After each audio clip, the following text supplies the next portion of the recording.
She's on the way. I could.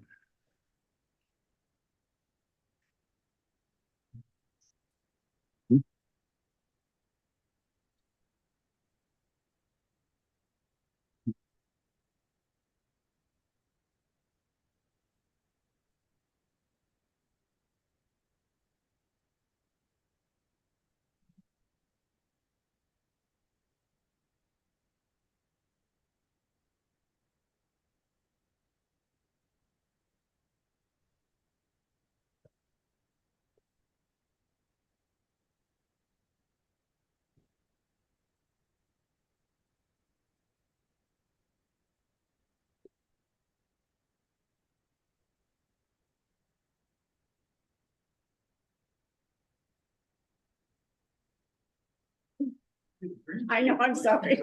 I was trying to make it stand out. Of course.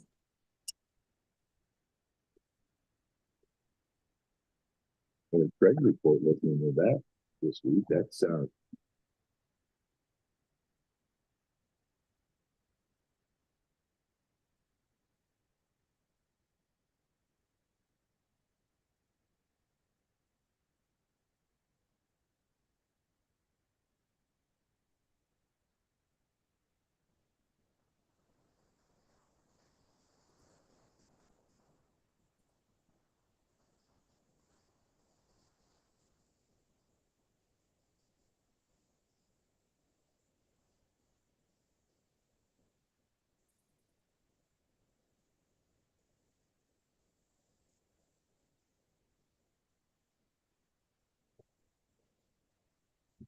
good morning.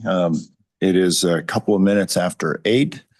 Madam Secretary, I see that the Secretary of State's online, and I think all the other members of the board from the executive side are here. I do not know. I see Senator Landon online.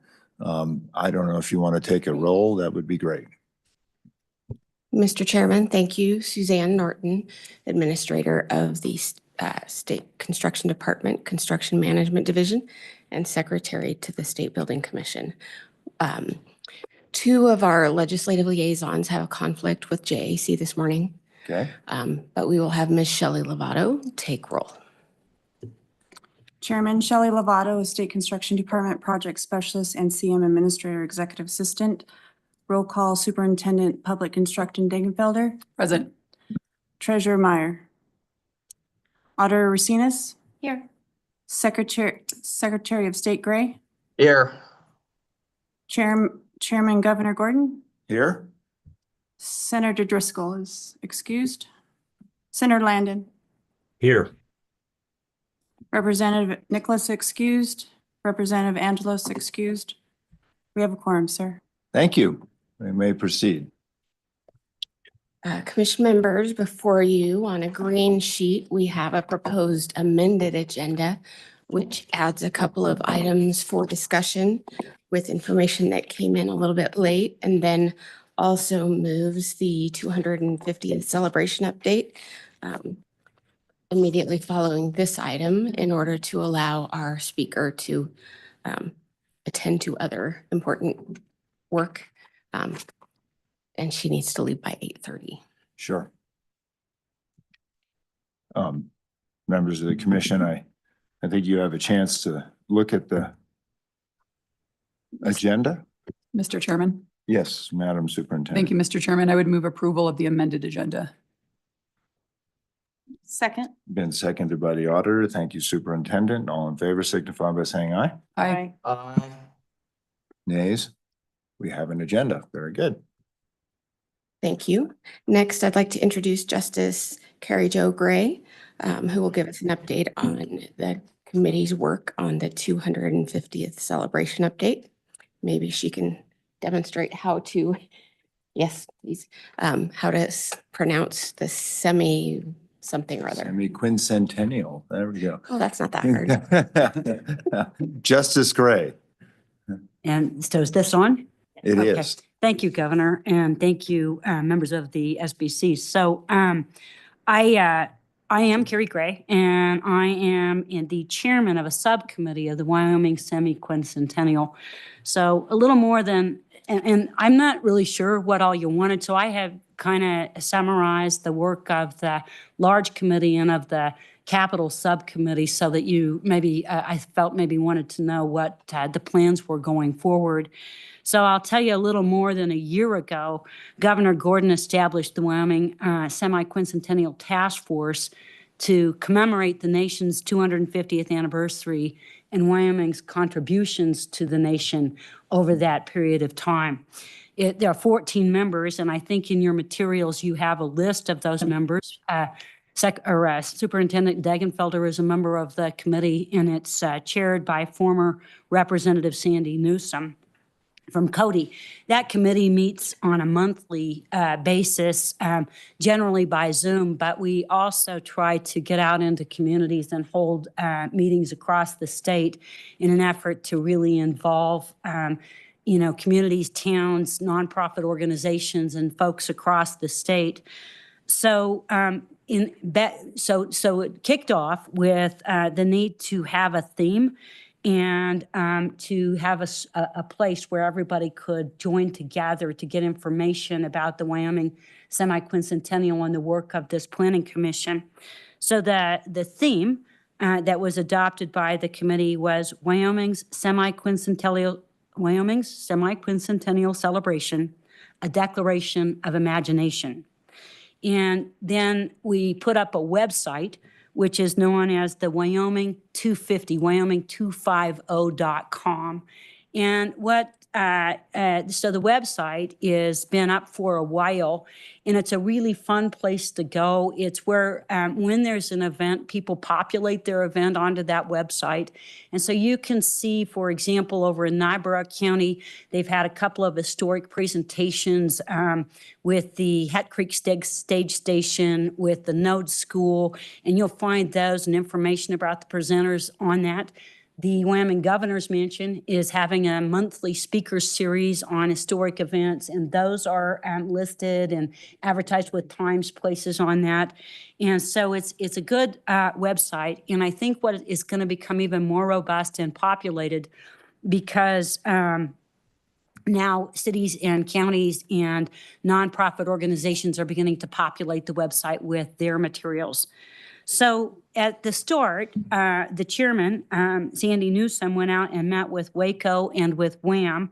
In addition, she included individual meetings with city and county leaders to talk about the Wyoming Semi-Quincentennial, to talk about the opportunities that were available through the commission as a whole, because the legislature had actually appropriated some money that could be used to grants to jumpstart some activities that would be beneficial across the state. It was the governor's desire that this be a statewide celebration and that we support and give help to as many organizations and towns and counties as we could. So there was a real effort to do that. And one of the first products of the committee, what was called a community guidebook. And that was a guidebook developed in conjunction with the federal government about the kinds of activities that could be done, some at no cost, some at low cost, some just with community. And that is actually on that website too, under grants to provide ideas. And so that was put out very early. Superintendent Degenfelder took this on for education across the state. There was an education summit over in Laramie. This semi-quincentennial civics education, what schools could do to participate in to promote this for school children was a topic of that. And I think I might be a little behind on her work, but I think that there's a real push to do this civics education in school. And in fact, it gives some awards for the most innovative and creative kinds of work that is going on in schools. So there was actually, because there was some expense for the marketing and some expense for different kinds of celebrations, actually about $1.4 million, just under $1.4 million was available to grants to cities and counties and to nonprofit organizations, because it was really a broad-based thing, and to tribal organizations. And so we have awarded essentially all but $700 of those grant funds to counties, cities, tribal organizations, and county-sponsored non-government entities across the state. So 15 counties and tribal organizations have received grants, and 34 towns or community-sponsored organizations have received grants. All but one county in the state is represented in those grants, and the county that is not represented, there were just no applications.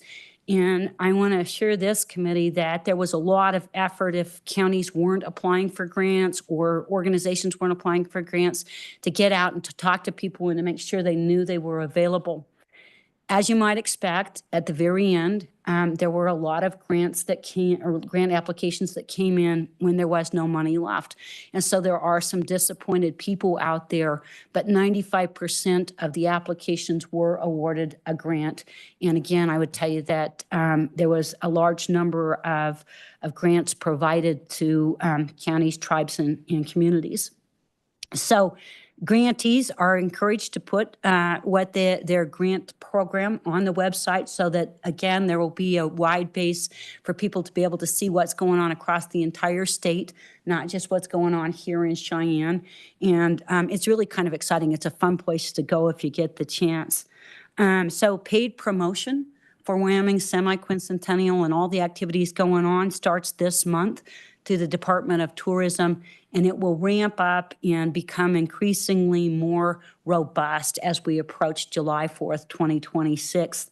Tourism is going to include this in their newsletter on their website, so there will be, additional traditional means that we advertise the kinds of things going on in Wyoming going on across the state.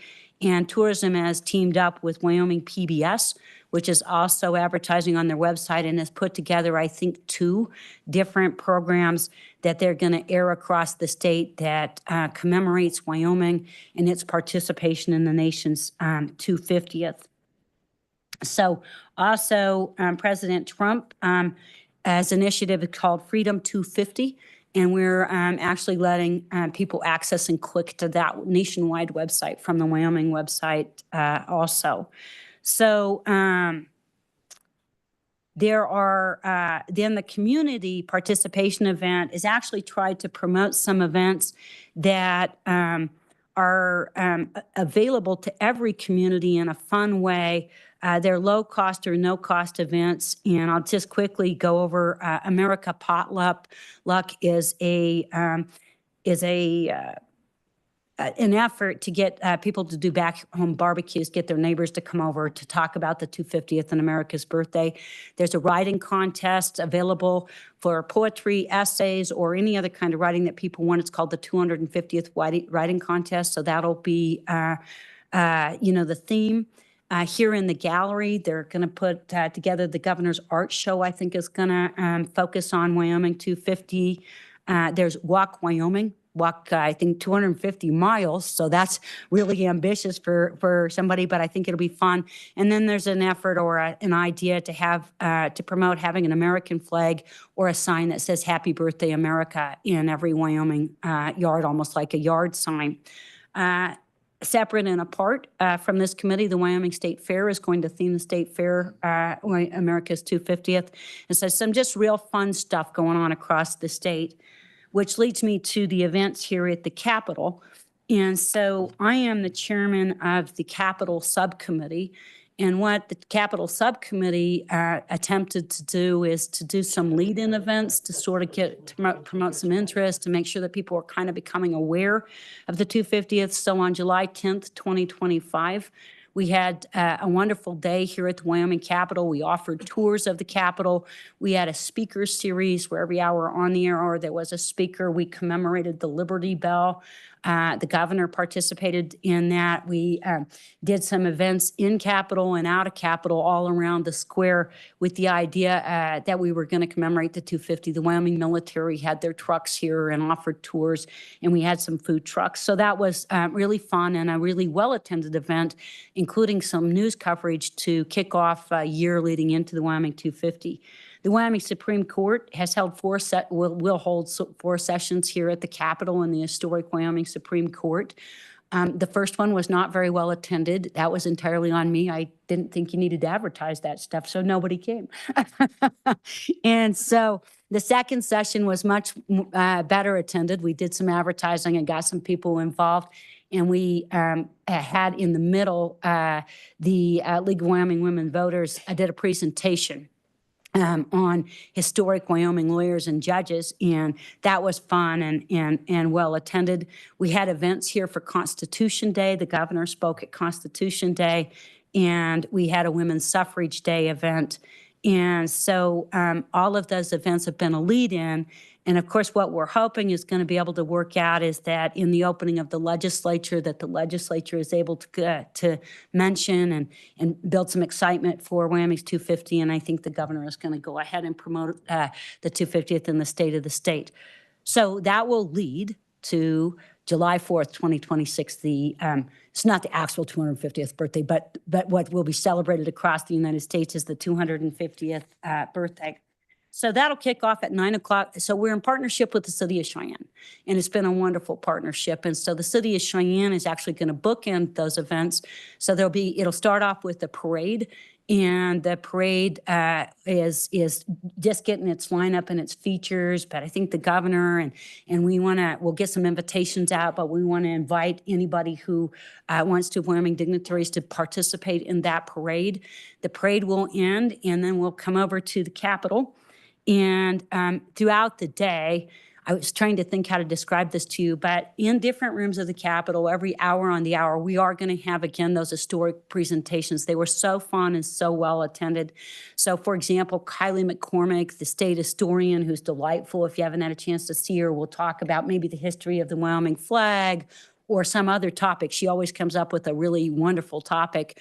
We had some presentations on the POW camp over in Douglas with its paintings by the Italian POWs. There was some Heart Mountain presentations. So there will be a presentation every hour on the hour.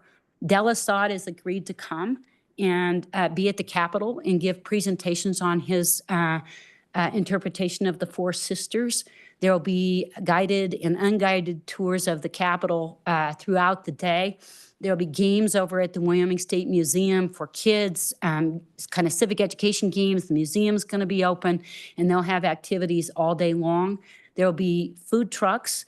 There'll actually be a beer truck, which the reason for that is maybe a little unusual to have a beer at a state-sponsored event, but we're not sponsoring them. They're coming in as but we have all the appropriate permits and responsibilities in place, but it's going to be Wyoming brewers who have created 250th beers in celebration of the 250th. So there'll be an area for that. And then we're going to have a number of musical events, and to get my list out because so we're going to have the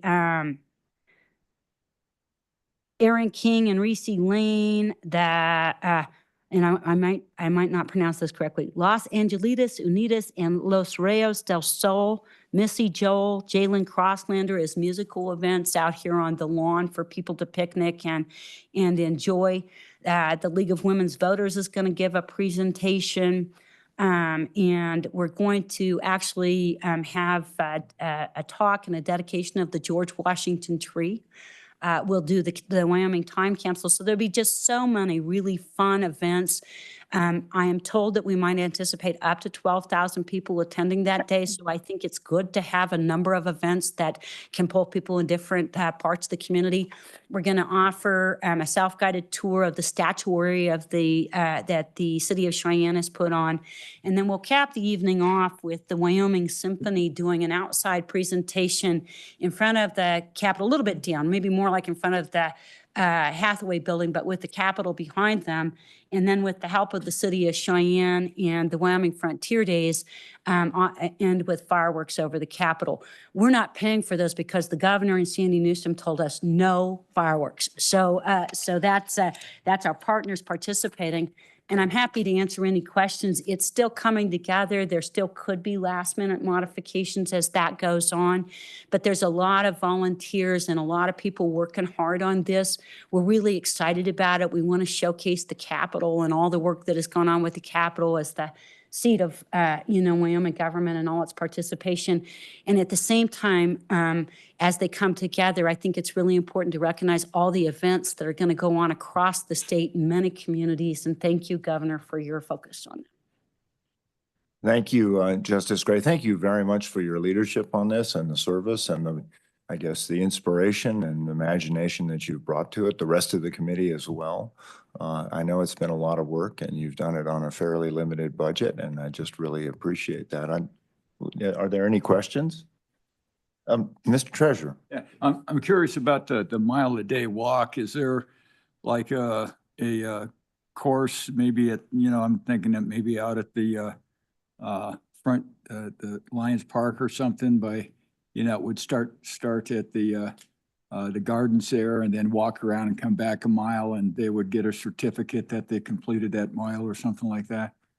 I think that's a great idea, That's what Treasurer, we should and I do. can That's just the offer, walker here. right, and I will make sure that, You're right. that's the community committee, and I will bring that forward, because I think on some of those events, they, what the actual idea is, they're trying to work with the wellness communities. So there's wellness groups in each community that offers like prizes and different things because again, it's, the idea is to be statewide. And so I'll offer that up to them. I think of myself as a walker. And every once in a while I see, Auditor Racines out when I'm walking, but I don't know about the 250 miles. Yeah. But I mean, if you could, if you had it to where there is one place in each community that had a start and a stop, and that was open most of the time, then they could, somebody could go out there and put in 1 lap or 2 laps walking around, and then basically have that counted and kind of make it a community competition about, can Cheyenne outwalk Casper or something, and really get people excited about it. That's a great idea. Yeah. So Okay. I will bring that forward. Yeah. Thanks. Are there other questions? Yeah, I got a question, Chairman. Yes, Mr. Secretary. Thank you, Mr. Chairman, and thanks for your work, Justice Gray, on this. My question is on the memorial we're going to be voting on later. There has been a lot of interest. Actually, there was just a presentation on this. It's interesting that, this came up because there's been some talk recently, the end of the year, on making sure that the Spanish American War Memorial, that it's back out there on the grounds. We're hopefully going to be discussing it today. I hope there's action on it today. But I'm wondering if you thought at all, or if not, if you can think about it, possibly working in the unveiling of bringing that back into the 250 work. So that's my question. Thank you. So I would tell you that we have talked about the Spanish War Memorial and all of the memorials, Mr. Secretary. So we don't know the timing of that, obviously. And, but we have other memorials on the corner commemorating veterans and the, different parts of our history that are really, really important. And so the Daughters of the American Revolution really wanted us to focus on the George Washington tree, which fits so nicely with the 250th. But we're going to promote and encourage people to go and see all of the memorials, including the Liberty Bell that we have right now is in front of the Wyoming State Museum. So if that is voted on and there is an opportunity to include that in the day's events, we're very open and understand that we need to be flexible as things unfold. And Mr. Chairman, one quick follow-up. Is that okay? Please go ahead. Good, thank you. Thank you, Mr. Chairman. I think that, we could also do a standalone, sort of how you've had these standalone events in mid to late 25 on, I think it could also be a standalone or work into the day itself. I think it would be good to get it up sooner rather than later. So, I mean, I also think it could be something in the spring that is sort of a standalone event in the lead up to continue to build anticipation. That's one other option as well. Thank you. Very good. Thanks. Thanks, Justice. Any other questions? And I'll note for the record that Representative Nicholas has joined us. And I know you'd probably did that when he came in, so it was a while back. Justice, thank you so much for taking time out of your very busy day and being here to tell us a little bit about this really exciting and important anniversary for our country. So thank you. Mr. Chairman, Madam Superintendent. Mr. Chairman, just point of order, I believe that we still need to approve the October meeting minutes. I think that's correct. I think that's where we're headed next. Is that correct, Madam Secretary? You take that to Bob. Mr. Chairman, yes, Okay, that is next. there we are. So, members of the commission, you've had a chance to review the minutes. Are there corrections, additions, any comments on them? If not, I would entertain a motion to accept them. So moved, Mr. Chairman. Been moved by the superintendent. Is there support for the superintendent's motion? It's been seconded by the auditor.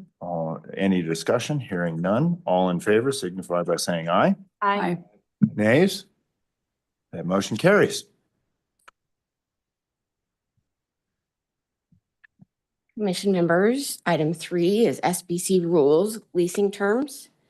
At our last meeting, we were at the phase where we opened the proposed rule change to public comment, and 0 comments were received. So there are no comments that the commission needs to consider and respond to. So the timeline for what's next is at the bottom of page 14, along with a proposed motion for you to consider adopting them at this meeting. Thank you, Madam Secretary. Any comments? If there are none, I would entertain a motion. Mr. Treasurer. Yeah, just, looking at, we've got a huge amount of money that's available. I think it's in the area of the school foundation, 136 million or something like that. It was contemplated at one time we would need that money to buy mineral leasing property, in Converse and Campbell County, but with the new administration, it seems like that necessarily is I guess doesn't have the emphasis that it might have. And I'm wondering if in these rules, is that part of, all right, the disposition of those funds for land, is it contained in the rules? It's a question I have.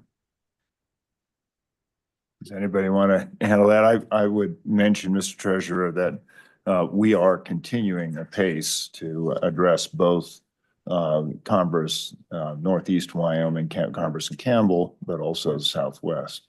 Yeah. So it's a continuing conversation as things move a little slower. Yeah, I think we do total return liquid on that. So we're losing a little bit of income in the process, and probably ought to try to identify what we're actually going to have to use so we can move that into a different asset Sure.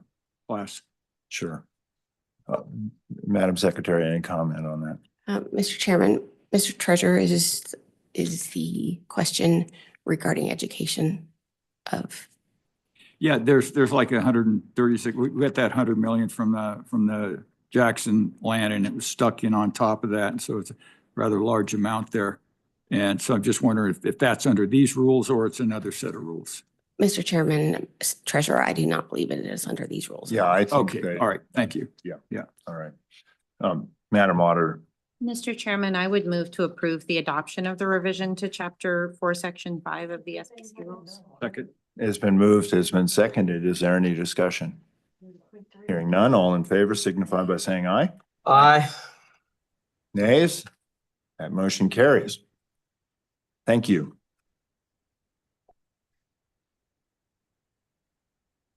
Mr. Chairman, the next item is item 4, the capital curation policy. I'll invite representatives from State Parks and Cultural Resource to join us at the testimony table. We have Nathan Dorr, the capital curator, and Kevin Ramler, the museum manager. Welcome, gentlemen. Thanks for being here this morning. Mr. Chairman, the capital curation policy was presented for your information and reference at the last SBC meeting for your consideration to, think about how you might want to go about adopting it or modifying it, developing it, and so on. So with that, thank you. Mr. Ramler. Thank you, Mr. Chairman, members of the commission, Kevin Ramler, Director of the Wyoming State Museum. Yes, as you know, we presented this at the last meeting. Wanted to make sure that the commission had plenty of time to read it over, review the background material.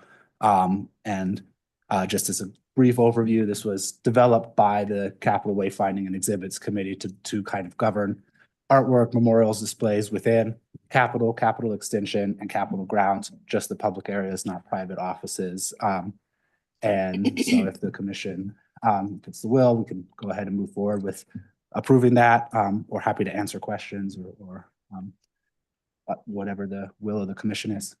Thank you. Madam Auditor, I know this is an area near and dear to your heart. Mr. Chairman, and again, just I know we've sort of rehashed this a couple times, but this was not the wayfinding committee telling SBC that they should or shouldn't do this. The SBC told the wayfinding committee to come up with a policy to be considered,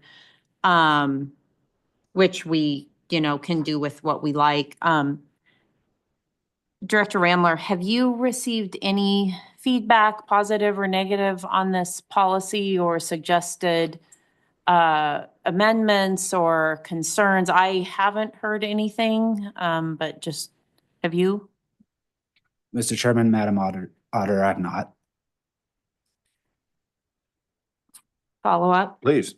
I think one of the concerns that was expressed in the past was, if a member of the public or private or an organization had something of really outstanding value that we all thought was worthy to be in the Capitol. I think one of the concerns is that that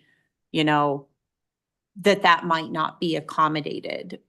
Could you walk me through what might happen in that scenario?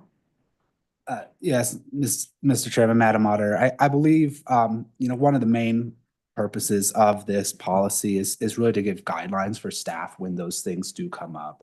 And some of it is providing administrative kind of guidelines. So if something were to come and there was a strong desire to keep it, it's kind of saying, well, the museum is the one who currently cares for and maintains the collections in the Capitol. So we want to make sure it's moving through that channel at the museum. And I think certainly with the contemplation that the Wayfinding and Exhibits Committee may continue in some other form, we would be consulting with the members of that committee as it continues when there are big questions. I don't think there is any desire on the part of the museum or on State Parks and Cultural Resources to be the final say on this, but this kind of gives us the guidelines for how to move through that process and to be able to consult with the elected officials who are part of that governance body as it's approved and set up to make decisions when there are really big items that could be donated or proposed for purchase or anything like that. I think this largely also, the subcommittee resisted the desire to set up a whole new body to make all of these decisions. So we wanted to lean heavily on the two existing processes, both through the State Museum and through the SBC for temporary. So I think that's pretty much how it would happen. We would expect that when there are big questions like that, for that to come back. But this gives us the kind of starting point for how to approach when those things come up. Mr. Treasurer. Has the museum ever displayed something that wasn't considered artwork? And what I'm looking at is fossils or something that are located in Wyoming or something like that. I don't know whether you've ever, I wouldn't necessarily think that would be artwork, but I'm just wondering if you've ever displayed anything like that in the museum. Mr. Chairman, Mr. Treasurer, yes, absolutely. And I think even within this policy, artwork is the thing that comes up the most frequently, but certainly would extend to things like fossils, historical items, and we have displayed those both in the museum and in the Capitol at times in the past. And within the Capitol Gallery, we'll continue to do that. you know, That either would, that would be considered an artifact maybe or An something like artifact. that rather than artwork. yes, sir. Okay, thank you. All right, further questions? Senator Landon, I know this is an area you've worked on too, so I want to recognize you if you've got comments. Mr. Chairman, thank you. And Co-Chairman Racinas covered, pretty well what we were tasked with, and really want to recognize Nathan and Kevin for their work. I think it's really worked out well, Governor, the vision you had of kind of combining forces and the executive branch working with the legislative branch through this subcommittee. I think it allows us to vet various things pretty well before we can bring them to you on the SBC. And, I think this one's ready to go and still gives us the opportunity to revisit in the future if we need to.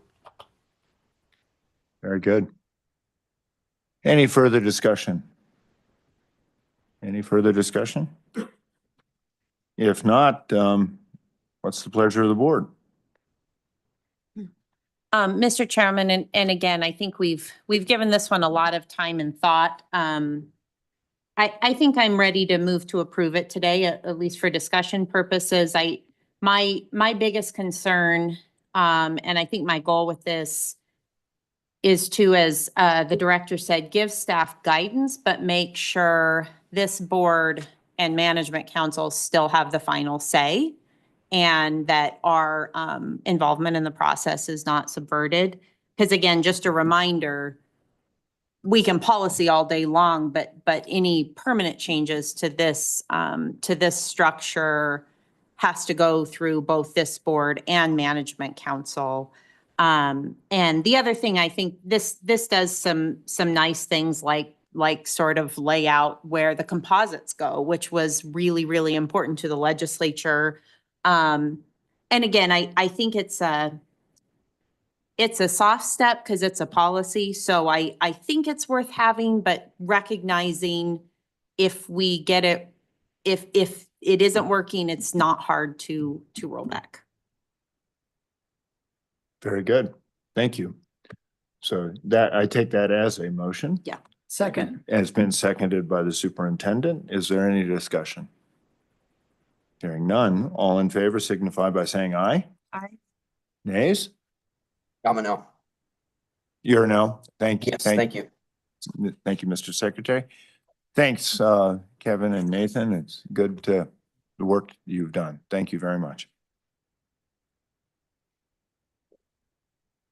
Mr. Chairman, still on that item and related to the next discussion point, the Spanish American War Memorial, it would also be helpful to have guidance for staff in developing placement goals for not only artwork and artifacts and so on, but to potentially on the bottom of page, or at the end of page 20, there's another opportunity for a motion.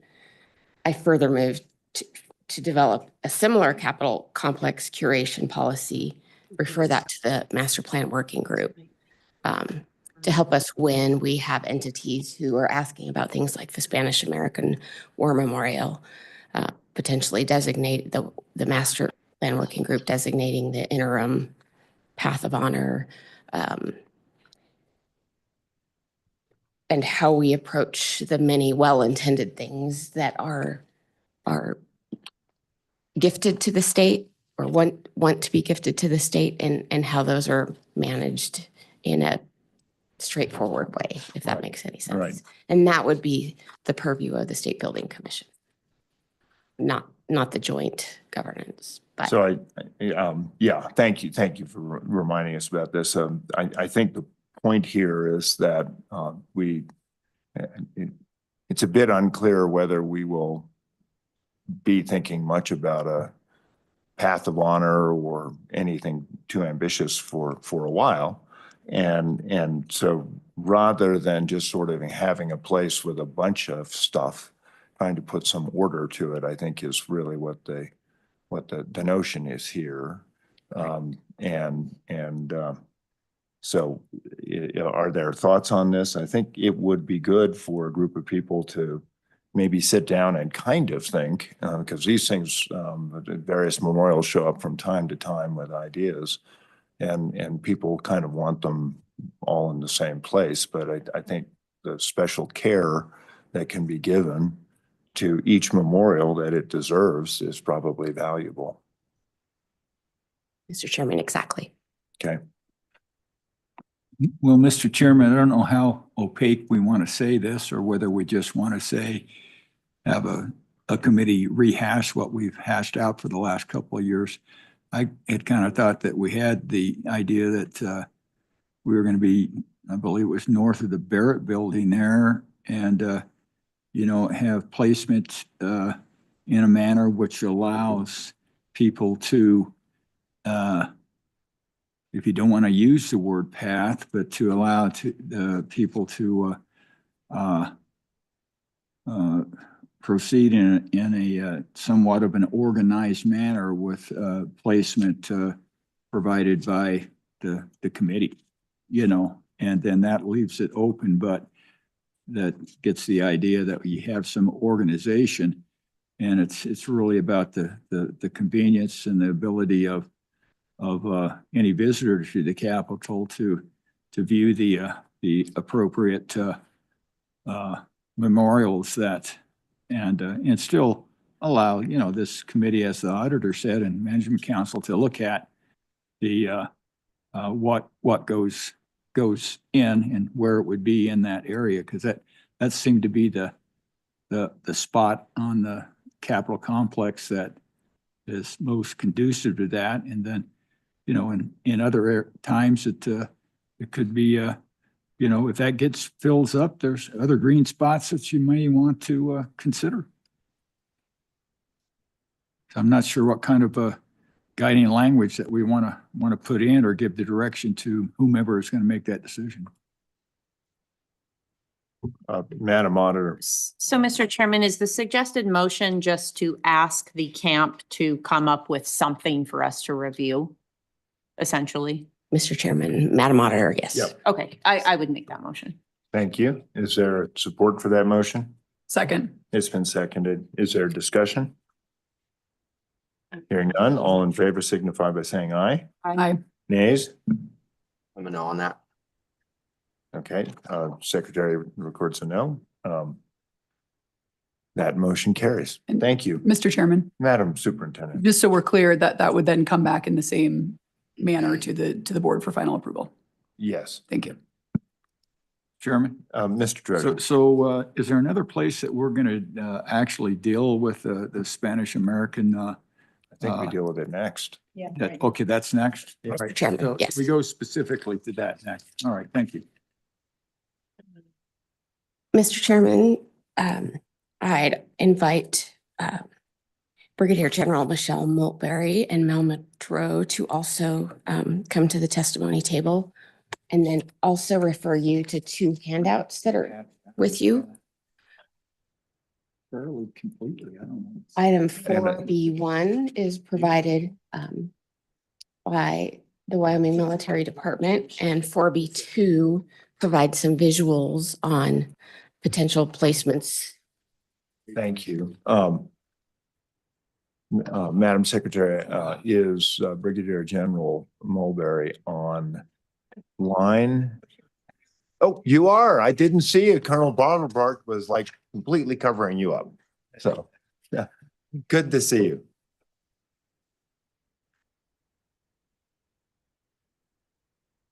Ah, okay.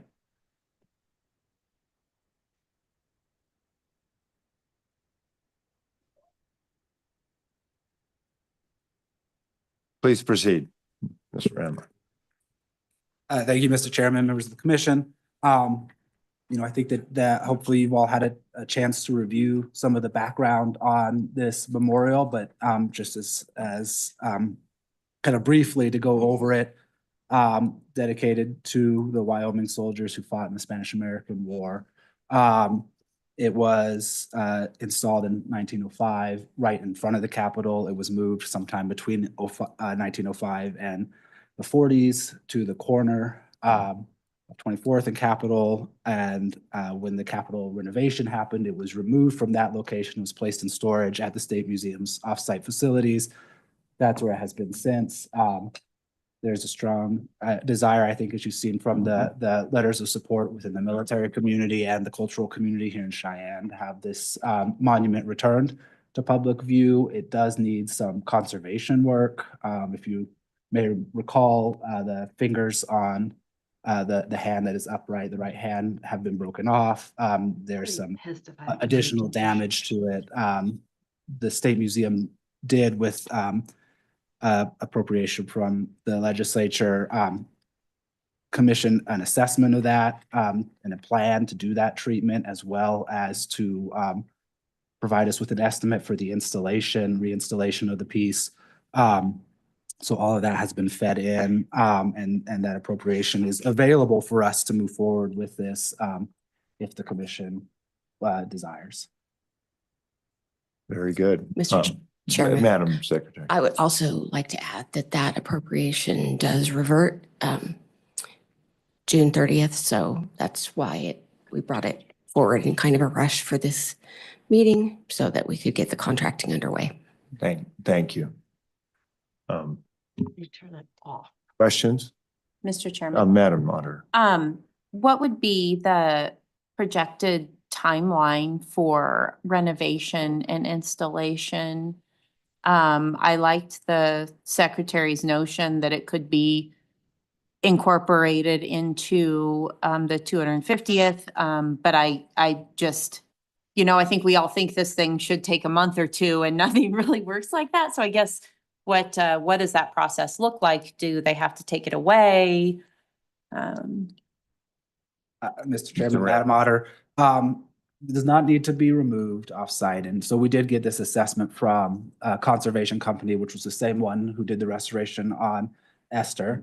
So that really high quality work that they did have to take out and do in their space. But in this case, they will do all the work either on site at the museum's offsite or during the installation. There's some work that'll have to be happen while some of these blocks of granite are actually up in the air. I think that the actual conservation and installation work is a matter of a couple weeks. I think the big question will be, there's not a lot of folks in the region that specialize in this work.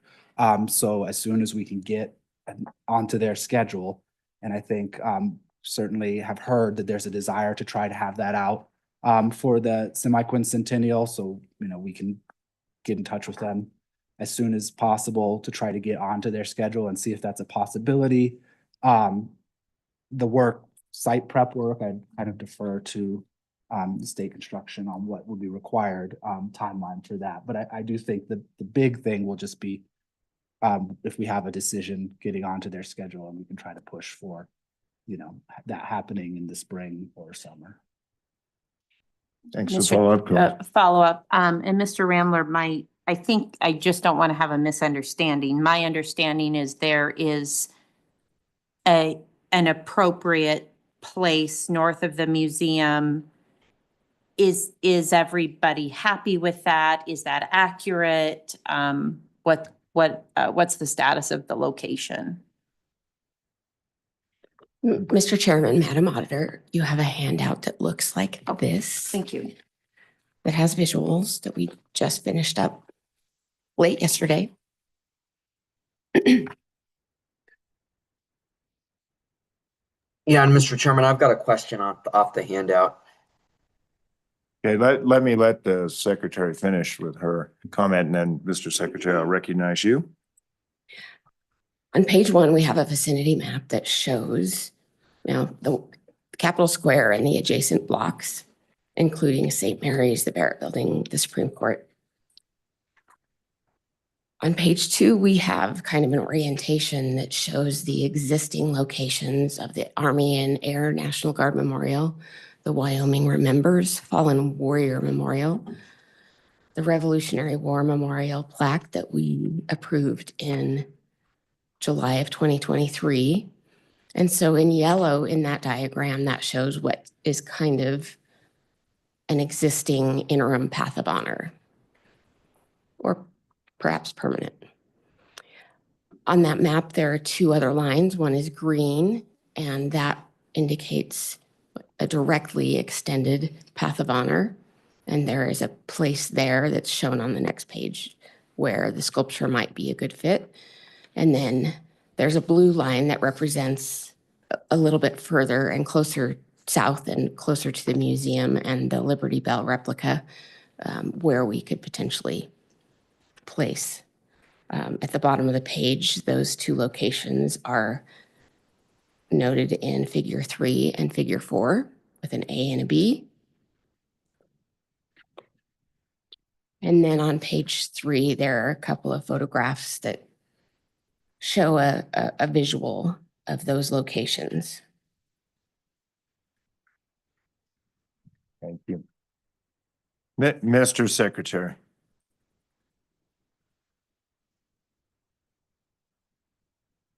Mr. Secretary. Yeah, my question, Mr. Chairman, is which one, in their opinion, is more prominent? But I think it's pretty clear that B is more prominent, in my opinion. I guess I could ask, do you agree with that? As I've first when I looked at this, it was a little unclear where A and B were, but as I progressed, I got a little more context here in relation to figure 2, which helped to place the 2 in relation to figure 3 and figure 5. But I guess I was to ask, I mean, which one do you think is more prominent? My gut is always it's B. Thank you. Let me refer that, I guess, back to Madam Secretary, if that's okay. I'll refer that to Colonel Bartlebort and maybe the committee. Mr. Chairman, Larry Bartlebort, former Army Guard Chief of Staff and former Director of the Wyoming Veterans Commission. It is a war memorial honoring dead. And so prominence is kind of a situation we should look in terms of solemnity, as we did the Fallen Warrior Memorial. So our request is anything north of the museum in that general area. The solemn portion of this memorial is such that maybe offsetting it is probably more likely than prominence. So the A position is probably more suitable in that manner. Thank you. Thank you. Yeah, Mr. Chairman, it looks like all the other war memorials are over in that general vicinity. So, you know, removing it from the general vicinity seems like you're kind of getting it out of character with the rest of the path. So. Okay, Madam Auditor. Mr. Bartlebort, thank you so much. I think that was helpful to me because I initially was on team B, I think, but I see your point perhaps that if the goal is to stop and ponder, A puts you basically on Central Avenue, on that sidewalk where B does. Whereas A, I mean, I get you're still on Central Avenue, but you also have that that safer sidewalk there. Am I sort of portraying your thoughts accurately, or do you have anything to add or correct? Mr. Chairman, Madam Auditor, yes. That kind of puts it in that family of memorials. Very good. Further comment? Yeah, Mr. Mr. Chairman. Treasurer. So are you looking at where that green line intercepts the two yellow ones, or would it be in between the Army National Guard and the Revolutionary War Memorial? Because that looks like the two spots where there's more room. Mr. Chairman, Mr. Treasurer, I intended the diagram to show that the sculpture would be centered between the larger established tree on the north and a smaller tree on the south, as shown in figure 3. Looking figure 3 and see. Figure 3 is at the bottom. Page ahead of that, sir. Right at the bottom of the map, right there. Okay, right there. Okay, all right. So you're looking at over by the Wyoming Remembers Fallen Warriors, closer to that then, and that's And that would be south of the Wyoming Remembers Fallen Warriors. So that's almost not at the Chairman. intersection of that. It's pretty much on the green, at the beginning of that green area. Treasurer, yes. So it's South out and in the west. open so you can see it from the road, but it's in that family, a group of, okay, all right. Thank you. Seems reasonable. Representative Nicholas or Senator Landon, any comments?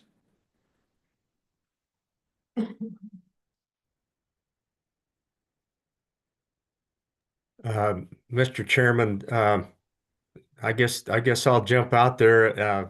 Representative Nicholas, if you have comments, I don't mean to step in front, but my concern all along, of course, was to get this erected again. And I think maybe my recommendation is let's just make sure that we're thinking about future development of what could be this path of remembrance or a path of honor.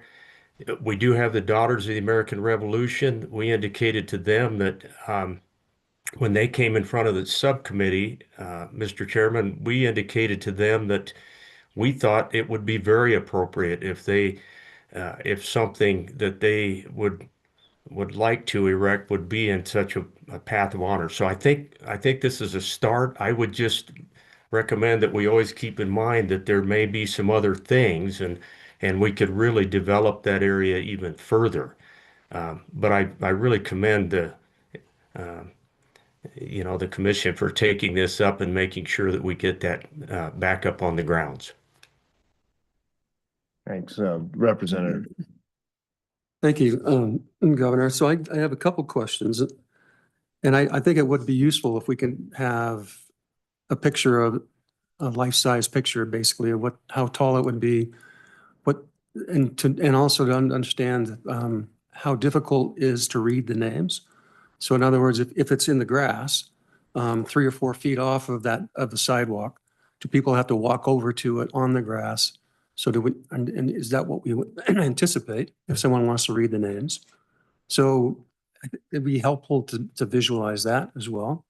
And also, I'm curious, is the base going to be similar to what it was when it was on the corner, and how will it exude when it's a standalone versus being kind of adjacent to the sidewalk? Because to me, it may need a different type of structure. And we may want to put it higher or lower if we have that opportunity, if that's a better look. So I think we need to evaluate those things. And then I would just follow up on what the good senator says is, I think we all have to keep in mind that there's, at some point, there's going to be the potential of development of the parking lot, either, the current parking lot, and that might be a museum, it might be a park, it might be something else. And so, and as that develops, all of these locations over time could migrate or change. And so just to be open-minded about such things. Director Bramlett. Mr. Chairman, Representative, I can answer that second question first in regards to the base. If you look at that first handout on page 3, the image from 1949, you have the figure on the top, and then there are actually 5 other sections below that are part of the original sculpture. So we would intend to reinstall all of that because that is part of the original monument. That very bottom kind of tier of this plinth was created when it was relocated, and that was concrete that was demolished when they took it down. So we would look at either recreating a similar kind of lowest tier of that plinth, or if you look at the figures from before it was relocated, when it was right in front of the Capitol, you can see that lowest kind of rough hewn granite tier was sitting directly on the foundation. So for the most part, in terms of height, it will be the majority of what it was before. So I think, Mr. Chair, that's an interesting question, because you're going to have this thing, looks like it's going to be 16 or 17 feet tall. And having it that tall at that location, I think we might want to put some type of a replica or some kind of a something there to see if it actually fits, if it's that tall. And are we going to want to have then access, like a little short sidewalk that goes to it and wraps around it so that people can actually walk up and read the fine print on it. So now we're getting back to lots of things that have to happen to have this before July. So I think all those things are kind of, I mean, we could have a christening and maybe not have the full mount completed, but just trying to be practical on how we move ahead with it. Mr. Chairman, Representative Nichols, there are no names on this memorial. It's just dedicated to the folks who died and to those who gave to the memorial. So the writing is very minimal. One of the wonderful things we hope to accomplish is when the memorial was moved from right along the Capitol steps to the corner of the Capitol, it was improperly reassembled. The base was not put on properly. And so by doing this, we'll get it back to its original splendor. Very good. Mr. Chairman, Mr. Treasurer. I think the good representative makes some points that we want to make sure that if this is done, we do it right the first time, you know, and so I think that's important to consider, is that not to leave any steps out and give it some thought as far as how it goes back together. Just, I'm curious, what is the height of that going to be? 12 to 15 feet seems like it's a lot higher than I remember it being, you know. It was pretty high. Yeah. Over yeah. 20 feet. Yeah. Yeah. So it's going to be that 12 to 15 feet? Okay. All right. Well, that makes more sense placing it out by itself, because it would overpower practically everything. If you put it in the trees, you wouldn't see it. Might not even be able to get it in there. So yeah. Okay. Now that makes a little more sense. Thank you, Mr. Chairman. Mr. Chairman. Madam Superintendent. Thank you, Mr. Chairman. And as I understand it, looking at the numbers, so the total cost of restoration installation is well within the current appropriation. Is that correct? Mr. Chairman, Madam, that is correct. Thank you. And that it reverts. So time is a bit of the essence. Yeah, Madam, Mr. Chairman. Auditor and then the secretary. Mr. Chairman, just one more quick question for the military, knowing that that either is fine, but your preferred location might be A. What would be the ideal direction of the statue? Mr. Chairman, Madam Auditor, the two previous installations face to the south. I would think that would be the preferred location to maintain the cultural significance of the past. Thank you. Thank you. Mr. Secretary. Yeah, Mr. Chairman, I don't know if there are any other questions, but I'm ready to make a motion. But I guess if there are other questions, I didn't realize there were other questions. Are there? Any? Mr. Okay. Yes, Representative Nicholas. So on terms of which way it's facing, it doesn't make any sense to me off of the top of my head to face it south, because that means it's going to be perpendicular. The face is going to be looking towards downtown. But I think the purpose of how it's facing had to do with the building that was behind it, not necessarily pointing south. And so if you're driving by on Central, I think you want to see the face of the soldier. Otherwise, a lateral view doesn't. That's my gut 2 cents. So. Director Ramler or Mr. Meldrew. And Mr. Chairman, committee members, Mel Muldrow, Deputy Director, Wyoming Military Department. Suzanne Norton had asked me to take a look and see if there was any regulations or anything that dictated the direction of where a military monument should look, and there truly is none. I did a search, did an AI search, did a couple of searches to look and see, and there really isn't any any hard, fast requirements for it to face any particular position. So just thought I would share that.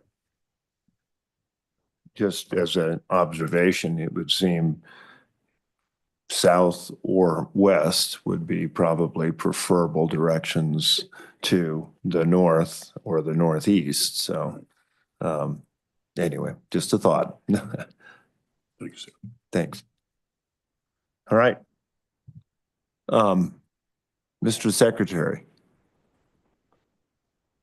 I thank you, Mr. Chairman. I think this is really important. We get this done. I was actually at a meeting of a group. They're called the Cheyenne Corral, and they do a lot of history work. And this actually came up in November. I don't know if I think there were separate things as well that have been that people have been talking about this, but there have been a number of Wyoming citizens that have taken an interest in this, and I think we need to make sure this gets done. I mean, thinking it's very interesting with the item we're going to discuss next. There are a few things that have kind of maybe slipped through over the last few years and over the last decade or so.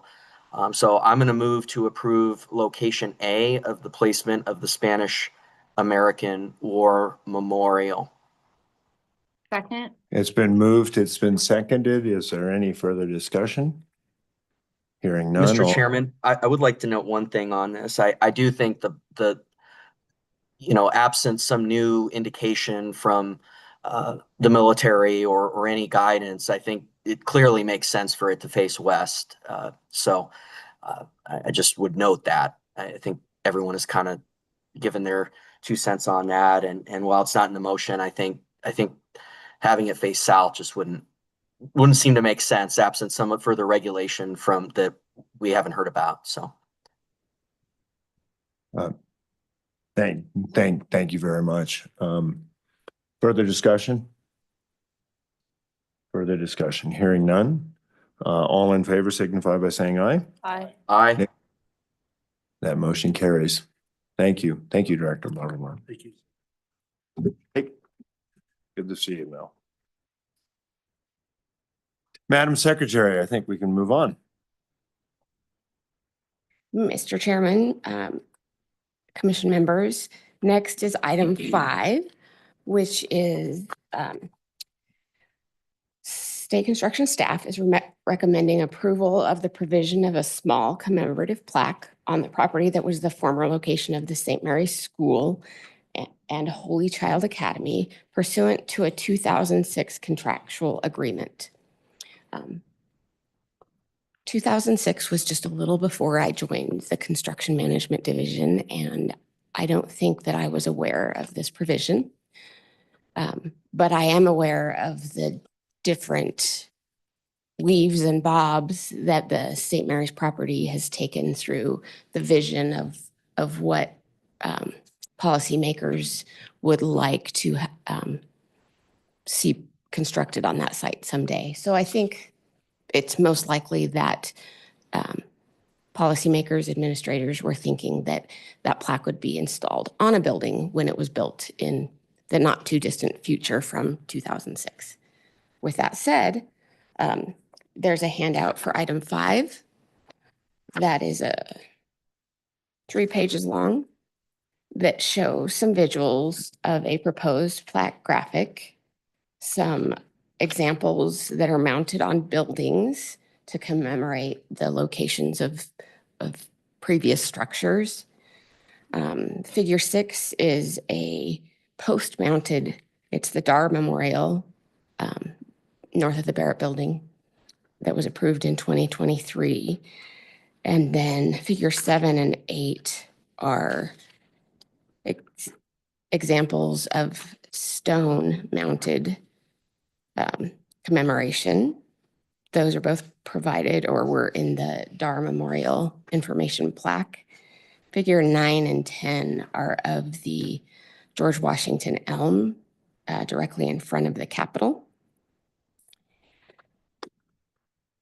Going back to the packet itself, it's at the top of page 27 that includes the contract language that the state agrees that when the property is occupied for any purpose, the state will provide and place a small plaque on the property recognizing the location was occupied by the Holy Child Academy / St. Mary's School from 1886 to 2008. Handout 5 is simply provided as a visual information and brainstorming of possible methods of mounting and providing this contract obligation. The motion on page 3, or the recommendation on page 3 of the handout, does also mention the funding source. Mr. Chairman, Mr. Treasurer. has there been any communication with the diocese as far as, in this manner? Have they seen this mock-up or opined in any way about how it should be mounted? Mr. Chairman, Treasurer, I would also invite anyone up to the testimony table who has commentary on that. I did reach out.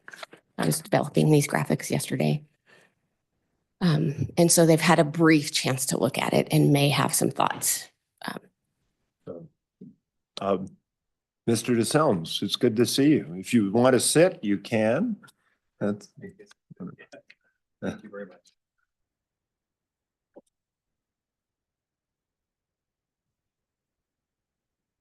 Thank you, everyone. Thank you. It's an honor to be here and speak on behalf. I told my friend Ed Bury and Father Gary yesterday that you're putting a lot of trust in a Baptist farm kid to represent the Catholics. So bear with me. This was last evening.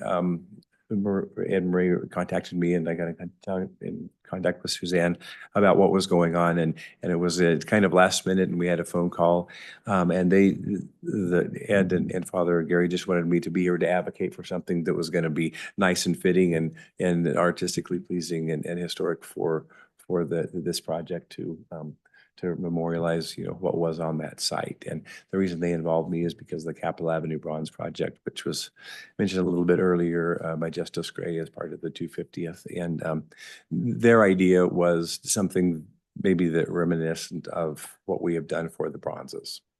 And that's basically why they wanted me to come and advocate for that. I don't know, what stipulations there are for state property. The other pieces are on city property and part of the city, the overall city plan that I have curated.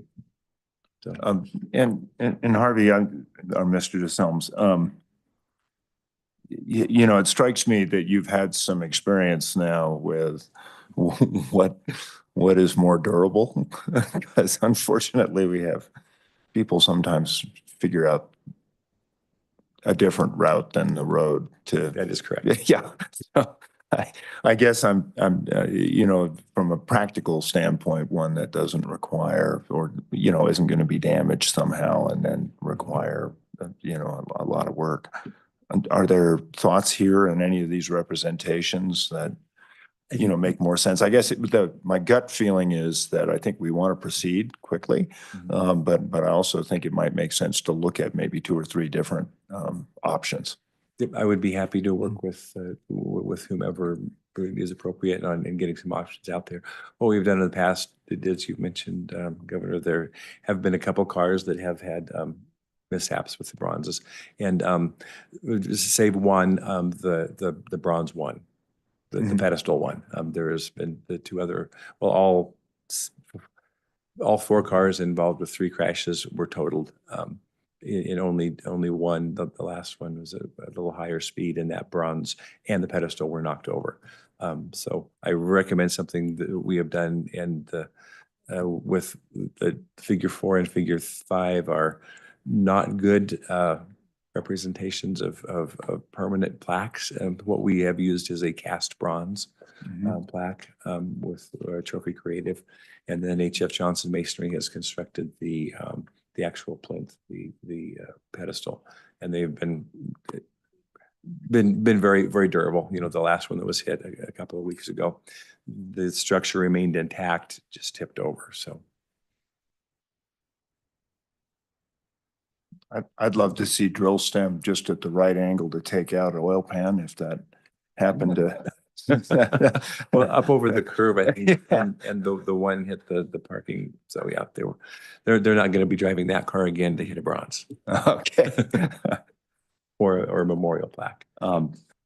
Members of the commission, I guess, any particular thoughts? Yeah, Mr. Chairman, so Treasurer. do we need a motion on this to allow in consultation with Mr. DeSalms for the design and the structure? And because I'm not a monument designer, I mean, we need to, I think, allow someone else to take this and move forward. I would think, Mr. Treasurer, it makes sense to have a motion that, would compel maybe 2 or 3 examples to come back to this board with some urgency. If that makes sense. Does that work for you, Madam Director? Mr. Chairman, Treasurer, or Governor, yes, it absolutely. We can come back in April with some options. Mr. And Chairman, so Governor. that should just basically have something to vote on at the next regular scheduled meeting. Mr. Chairman, yes. Okay. That'd be great. Mr. Representative. Thank you. And just a couple of thoughts on it. Number one, if you kind of looked at that language, the question is this going to be a plaque that will go on a building when a building goes there? Or are we thinking about a monument with a plaque on it, or both? And if there is a building theoretically that might go from the monument to the building. So that's number one, but also I think to have creative design, because it seems to me if we could have an etching of some sort so people would know what that might have looked like, would be important and valuable and more historical. So it's not words. To do all that, I would suggest that you turn this over to the wayfinding committee and let us kind of take a deeper dive in it so that we can actually get something that we're all proud of, and we're not going to rush to get done.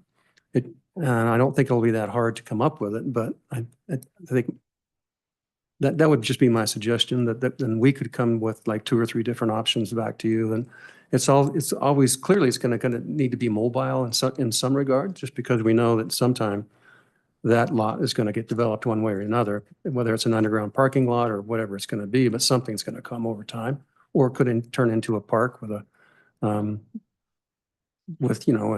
bunch of different things on it. So I just think that we ought to walk deliberately to get it done, but not hastily. And I appreciate that, Representative. I think my point is, I think between now and April, having some conceptual ideas about, I mean, we already have some, but having something a little more clear would be good. I don't necessarily have any problem with it going to the wayfinding committee. I would hope that, it wouldn't require enormous design fees and other things to sort of bring to fruition. And I would think that there'd be a way to get that done somewhat expeditiously. I looked at my 2 co-chairs to see if that makes sense. Not my co-chairs, but the co-chairs of the wayfinding committee. Mr. Chairman, I guess speak frankly, I think that belabors the point unnecessarily, and we don't have a contractor under any obligation to do this. And in fact, they're working around the clock, hot and heavy, to try to get done what we do have. And so I don't know if that adds value, but it does add time. And so I think just having the department go directly, they're going to have sources for these. I do have a question. Do you need a max cost in the motion since we are approving the use of SBC funds, or if we were just making a motion to come back with a couple of options with Mr. DeSalm's input? What is the most useful for you today? Mr. Chairman, Madam Auditor, I think if you just took out the details of the SCD recommendation on page 3 of the handout related to position and type of and ask that we continue development of it and that we are able to use SBC flex appropriation. The cap of that for my authority is $200,000. I anticipate much. that it's going to be Yeah. not. And Madam Director and Madam Auditor, I guess, my view would be to come back with 2 or 3 recommendations. I think if you come back with 7, that just makes it longer. And so I think having 2 or 3 would be valuable. Mr. Chairman, if I might ask for a little bit of discussion and suggestions from those that have thought about this a little bit longer. On page 3, there's a diagram, figure 11, that shows 3 potential locations.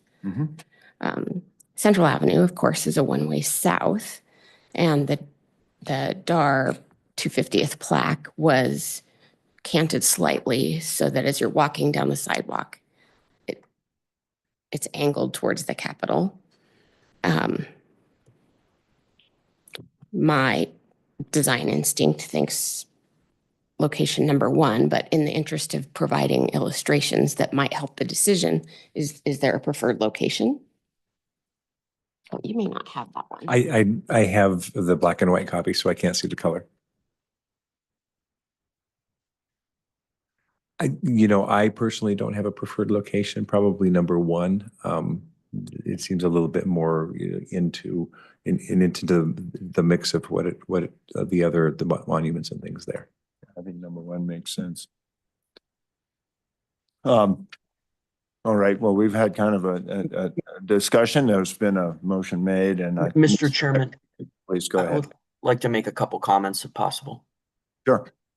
Well, thank you, Mr. Chairman. Yeah, a little bit last night, and I think the chairman's comments, many of them were appropriate, that I think it should come back to this board. I think that this came to the attention of some folks that the state has not been in compliance with the contract for over a decade. I want to make sure, I think it's really important we make sure that we're collaborative in this. I think that it coming back, I know they are a little concerned on the prominence here. I mean, my gut, and this is just my gut going through, is that the approach in figure 6 is the best, which is the one that's sort of lifted up, and it's above ground, and it's a pretty high height, and it's facing the street, or one either to the south or to the west. I think that is the approach that is going to get the most prominence. I know they're leaning towards figure 7, the staff, that approach. I don't know about putting it in the rock or whatever, from a design perspective, as opposed to lifting it. But I certainly think we should get feedback from this, especially in light of the history on this, that it is a contractual obligation that the state has not met for over a decade. I think location 1, I agree. My gut as well is that location 1 is very good, is the best of the 3, although I think it's important for us to get feedback on this. I know the representative has long had a goal of putting a parking lot there, an underground parking lot, but I mean, we can't presuppose that that's ultimately what is going to be done with the space. So I think we engage in these 3 months in a collaborative process. We do want to get it to the finish line, but I think that them coming back in April with some thoughts, whether it's a collaboration with the staff or it does go to wayfinding, either way, that'll give us the opportunity to go back to the diocese and get feedback on this. And I guess that leads into a question, which is, I think the motion contemplates that. What is the motion, Mr. Chairman? I believe that your motion, if I understood it correctly, sir, was to move forward with this.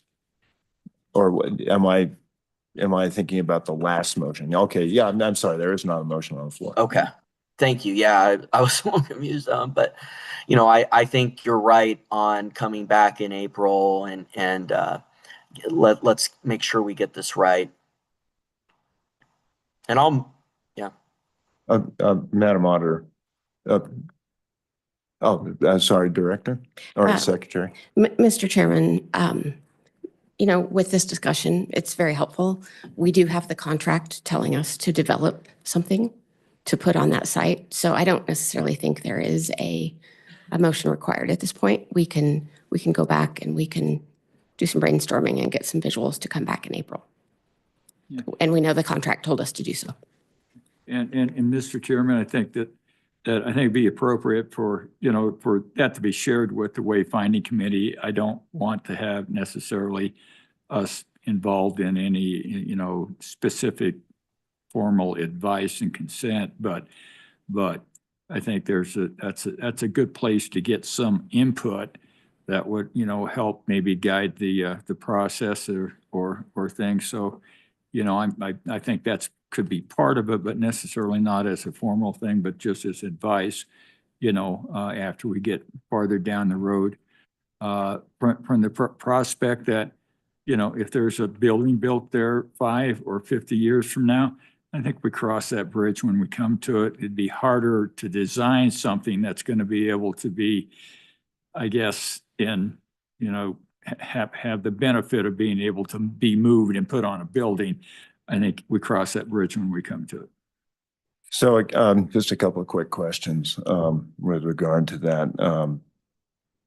And I'd say either Senator Landon or Auditor Racines, when is your next meeting and what does your schedule look like? Can you devote the time to be able to develop a couple of these? And I think probably you'll have Director Ramler involved in this somehow as well. So I just want to make sure we're not giving you a task, if that's the intent of this group, that you're not going to be able to complete.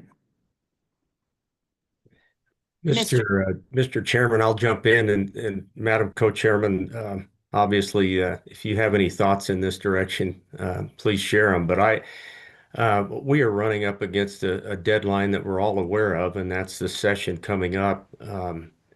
We have actually canceled a meeting for next week that we had intended to have, and it's simply because some other things came up from consultants and not enough work to hold the meeting.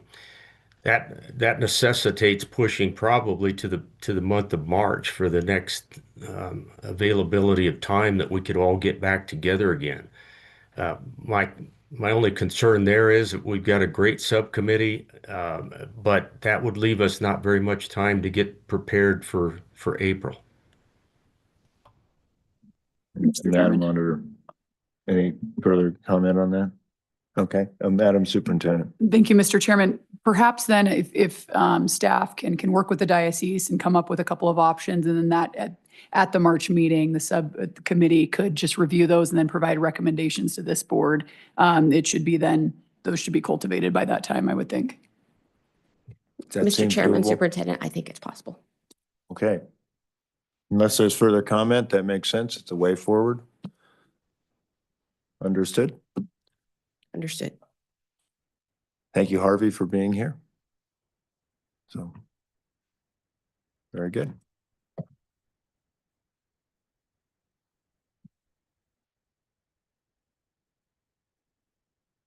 Okay. Please proceed. Mr. Chairman, next item is item 7, facility condition assessment, update and presentation, which Mr. Webb will introduce. Mr. Webb. Mr. Chairman, Dave Webb, State Construction Department, Construction Management Supervisor. Item 7, the facility condition assessment update and presentation. The Construction Management Division is managing a large-scale facility condition assessment covering approximately 400 state buildings and facilities representing nearly 6.5 million square feet across the state.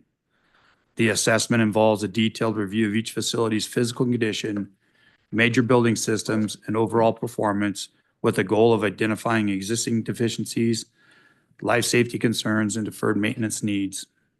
The resulting data will provide a clear and consistent snapshot of the current conditions of the state's building portfolio.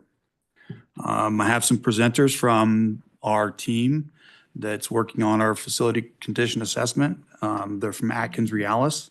It's Mr. Richard Payne and Mr. Dean Leonard.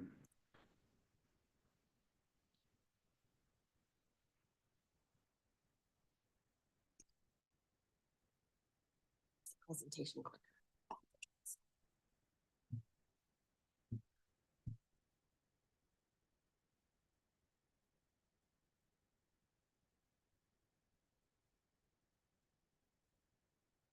Welcome, gentlemen, and look forward to hearing from you.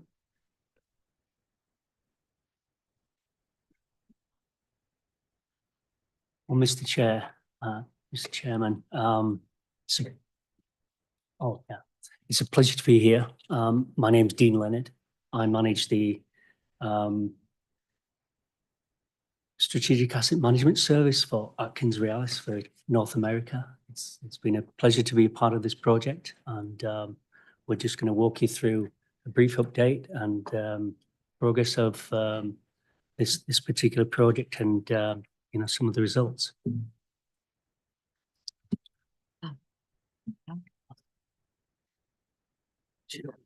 Yeah, sorry.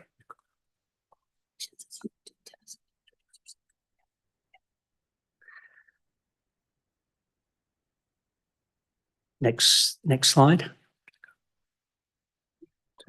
Oh, click it, sorry. Yeah. Okay, sorry. So just a brief overview of Atkins Realis, who we are, and some of our qualifications. We've been around for over 75 years, and we're a large design, engineering, full service and project management company.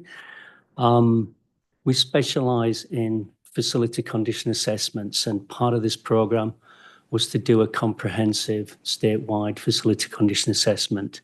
We've performed over 3 billion square feet of assessment space over the last 10 years, and we specialize in local and federal government agencies doing facility condition assessments. One of the projects that we're particularly proud of over the last 10 years, we've been contracted for the architect of the Capitol, performing condition assessments for the US Capitol building, Library of Congress, state and Senate buildings, Supreme Court. So we're very familiar with these types of facilities, how they operate, some of the needs, and it's really been a pleasure to be a part of this project. And I must say, it's been a pleasure working with your staff. They've been amazing to work with. Richard's going to walk through the process and the methodology that we undertook for these facility condition assessments, and just a brief overview of some of the results. Thanks, Dean. Yeah, my name's Richard Payne. I was the project manager for this project. I'm a chartered building surveyor, same as Dean, so specialize in buildings, what they're about, how they function, and maintenance and repair, specification design. So a lot of our team have got the same kind of qualifications as chartered building surveyors, and it really helps us focus on what the buildings are and how they perform, how to repair and maintain them. So what is a facility condition assessment? So the definition is it's a systematic evaluation of a facility's physical condition and operational performance. So the purpose of what the FCA is to identify the deficiencies and maintenance needs. So I'll go through on the next couple of slides, but we're basically looking at the building, how does it perform, what are the issues you've got, and where we look at all of the buildings throughout the whole state, it really gives a good snapshot as to how the buildings are, how they're performing, what are their key issues. And so we've picked that from just observations, but also meeting with colleagues from the construction department and on-site staff also. So we're looking at assessing the life cycle of the assets and systems. And this is over a 10-year period, so starting 2026, running for the next 10 years. So what does this give you? Gives you a strategic planning and budgeting tool. So you'll be provided with reports and costings for each of these buildings for all the departments we've looked at. Benefits, so ensure safety. That's one of our main key ones we're looking at really. Leaky roofs, electrical systems that aren't performing, that kind of thing. Real key issues that you're looking at for the buildings. It's going to optimize the resource allocation for repairs and upgrades. Which are your worst buildings that are performing? Where do we need to allocate the funds? Which departments need more funding? And obviously then data-driven insights. So we visited all of these buildings on site. I've been to well over 100 myself, so we've got a really good insight as to how the buildings are looking.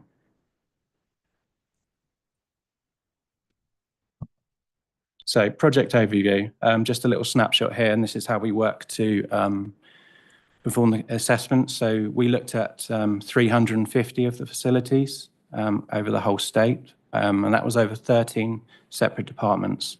So what did we deliver? We delivered the condition assessments, which was a written report for each of these 350 buildings.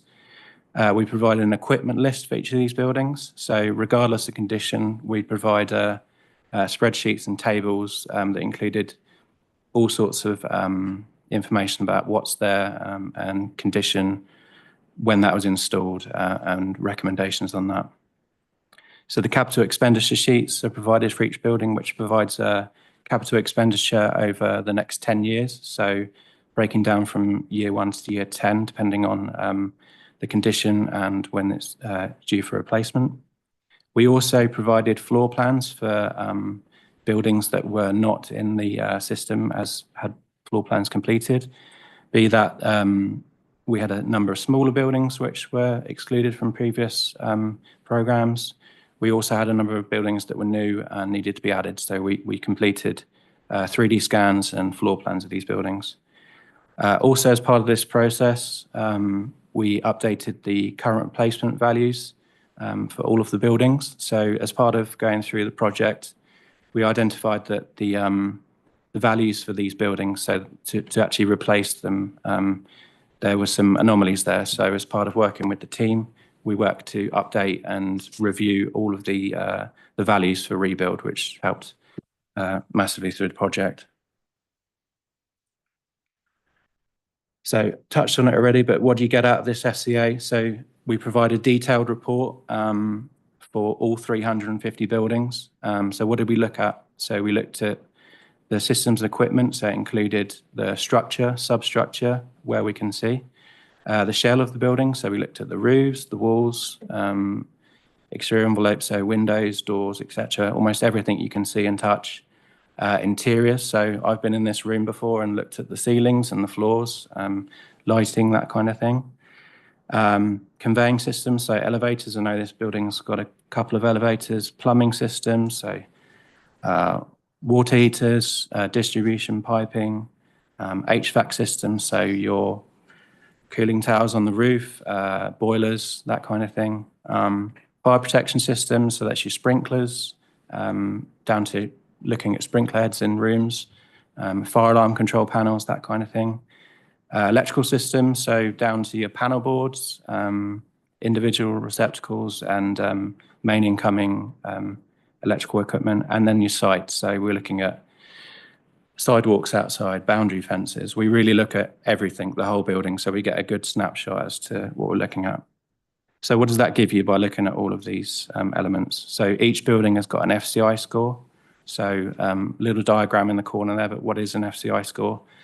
So that is the deferred maintenance cost. So that's everything that we've observed in year 1, and that's divided by the actual current replacement value. So through this project, we've actually captured both of these elements, and we've got a good snapshot of where the buildings are looking at.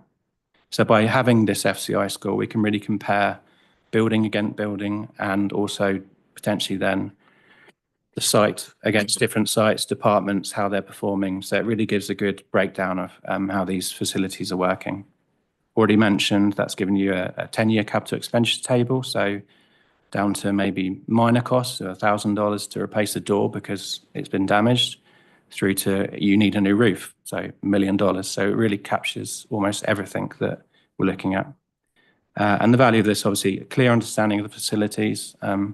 We go to each of these buildings and someone on site will know an issue with one element of that. But the idea of what we do is we really capture everything. So we give a good high-level overview of the whole portfolio of everything we're looking at. Data-driven, as I mentioned, and it works toward your long-term plans for budgeting any improvements and repairs. So mentioned already the deliverable. So each of these buildings has received a report. Just a couple of snapshots there from what these reports look like, and I'm sure that they'll be shared in good time as we're working through the process. So I'll give you an executive summary, just a short description of the building, information about his historic status, such as the capital and obviously buildings in this area have got protected elements. An asset inventory, so again, breakdown of all the equipment that we've seen in there, the FCI score, as I've already mentioned. You've got visuals, so some of these reports have hundreds of photos of even items that are in good condition. So it gives a really good sort of directory of everything that's in that building and in that portfolio. And then capital expenditure tables, we provide a bunch of graphs that really give a good breakdown as to how this building's performing, where the key areas are. So we have pie charts that show HVAC on this building needs a lot of funding, or we need a bunch of money on the roof, and it gives a good breakdown per building. So just a couple of images here, just things that we've seen throughout the state. So there's a couple of that I've seen. So I've been to the State Fair, I've been this building, I've been to Emerson building, all over there really. But where we are at the moment, so the numbers we've picked up so far in this study, we've worked out that currently there's 53 million in deferred maintenance over 350 buildings. So that's items that we picked up for effectively year one spend that we need to be looking at right now. And then the overall cost that we've picked up to date, we're obviously finalising this project. We've got a cost of 260 million over those 350 buildings. So scary numbers, but I think just having the data there to be able to advise future discussions where we're looking at to invest, that kind of thing is really helpful data. So just to wrap up really, obviously we're coming to the end of this project from our side. So we've issued all of the reports in draft at the moment. So we're working with Mr. Webb on the going through these reports. So we've got about half of those reviewed. So we've got ongoing conversations with any tweaks that we need to make. We've got really constructive feedback. So we're working with the team on that to finalise this project. We've actually issued about 34 now as final, which is great. We've updated all of the floor plans that are missing. So we've got a lot of good data there to upload into the system. And we'll be uploading all this information to your Facility Force software so that it's all observable from your side. And I already mentioned about the current replacement values. So we've been through almost all of those now. So we've got a draft list together we've shared with colleagues. So we're just going through the process of reviewing that, make sure we've got the right numbers that we've obviously worked out individually as a bespoke item, but we want to make sure that we're on the same level. And all these CRVs will then be incorporated back into these reports to wrap up. So the final package of what we deliver is going to be a really good snapshot as to where the state is right now. That's the last slide. So thank you for your time, Mr. Chairman. Thank you very much. I do have one question. I'll open it up. I'm assuming that the CRV values are, you mentioned updated, but I'm assuming that there are assumptions that are made on sort of underlying those efforts. Is that something that can be easily updated? I guess I'm talking about the viability of this plan over. You've indicated 10 years that you've looked at, but is it something that we can update on a regular basis without a tremendous amount of effort? So when we complete this, we're going to be uploading all of the information to Facility Force. So obviously all that data is going to be there. And then as I understand how the system works, you'll be able to then update. So let's say you complete $1 million project at a building, you'll be able to update that system. I'm sure Mr. Webb can update any further to that. But yeah, that data is all there. And you can use that in the future. Obviously, as we move forward, you're going to be adding new buildings, moving around. So we do normally look that this would come round in another round that you may want to look to update that, but at least we've got a good basis to work with now. A lot of good data. Fantastic. Thank you. Questions? Mr. Chairman? Madam A Superintendent. bit of a follow-up to the governor's question. What is the appropriate amount of time? I mean, being that we waited 10 years to not have to do another baseline in another 10 years. Is it every 5 years? Is it every couple of years? What does that look like? Yeah, that's a great question. So the industry standard is to do a full update every 5 years. But this program should be kept alive. It shouldn't be just put on a shelf and not looked at, because it's really just a snapshot in time. But as all this data is now in your capital management system, as items are changed out, probably on a weekly basis, then that should be updated and kept fresh. But the overall understanding of the life cycle, end of useful life, and cost rates to replace, and cost to on the CRV values, they should have a full update every 5 years, really. Thanks. Representative. Thank you. So a couple questions. Mel or whomever, did you look at the tourism buildings as part of this evaluation? I was just curious. Mr. Chairman, Representative Nicholas, we did. Okay, then I'm curious on the process, because the last one was in 2015. Does this mirror basically the same type of evaluation, or does this do things differently than the last one? And what are those differences? And so how can we use that prior information to see what we did wrong over the past 10 years and how we modify those changes to so we don't do the same problem again for the next 10 years? And where does this 260 million leave us? Assuming that we spend those dollars, then what have we preserved, and how do we demonstrate that figuratively and to the legislature on to justification for the dollars we spend and where it's taking us? And then finally, when the report's final, I mean, I presume that you'll have this available so we can come in and peruse the last one and this one and kind of single out the greatest needs and how to move those forward in terms of asks to the legislature. Mr. Chairman, it kind of leads into item number 8 that I was going to talk about. But yes, this is a different view on how we did the assessment in 15, and it mirrors what we've recently done in the last couple of years on the school side. And so they are totally different in methodologies. We do, in the previous ones, we went out and assessed the buildings, we looked at them, but they were really more of a snapshot in time. And we didn't have the detail in the report that we now have entered into our databases, the individual components with all the pictures. And this is all tied into a really neat database that I used to say we were data rich, but information poor before we had these reports. And so how could we get that information out timely?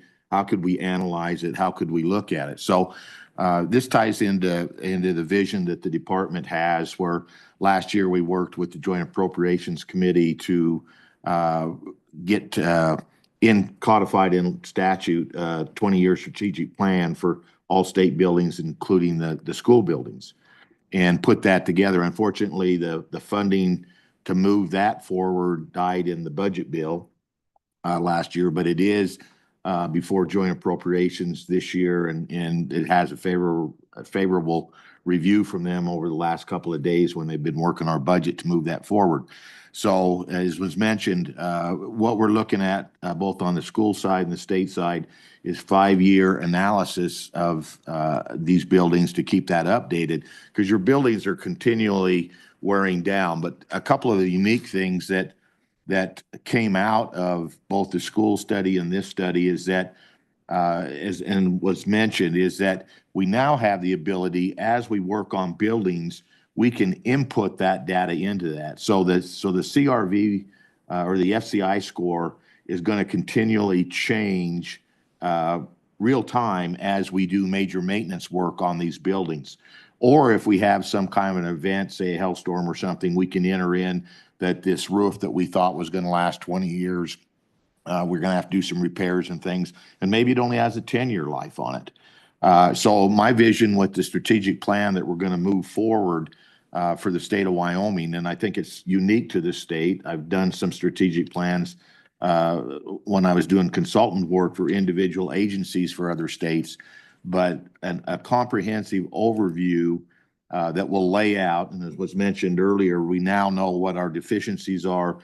We know what our projected costs into the future are, that we can take a look at that and present a more detailed budget request to the executive branch and to the legislature in the future. And again, keeping in mind that we're doing this real time as these things come on board. I think it will really help accelerate the work that our agencies are doing on the buildings, because we can now detail to them in a proactive rather than a reactive mode of the life cycle of the components of a building, and as what's coming up in the future for those. Not to say that you would replace a 20-year roof if it still doesn't need replaced, but at least they'd know 5 years, 10 years, this roof that is timed out to be 20 years is coming up. They can be now proactively looking at those type of items within a building. What we'd hoped is at our April meeting, we can do a presentation on our system, our data system, both on the school and the state side, to give you a better idea of how that works and ties in. Interestingly, last week, the state of Utah came out and visited our office along with Senator Wilson, who is their co-chair on joint appropriations, and I believe he's the number 2 in their Senate, to look at the systems that we have and how we're utilizing the data. We received an award last June at the National Committee on Facility Condition folks on the data systems that we have and how we're utilizing those. So again, I think this is all going to tie into that strategic plan. On the school side, we were trying to do those assessments every 4 to 5 years. On the state, again, it was 10 years. And so with the strategic plan, we want to come back and do those about every 5 years. We have a couple-year offset between the school and the state side, because there's a lot of data comes into this. I know on the school side, we had 50,000 photos alone with all of their buildings. But it really helps, I think, our managers to understand what the backlog is. This report, as was mentioned, you can see the dollars that are involved there.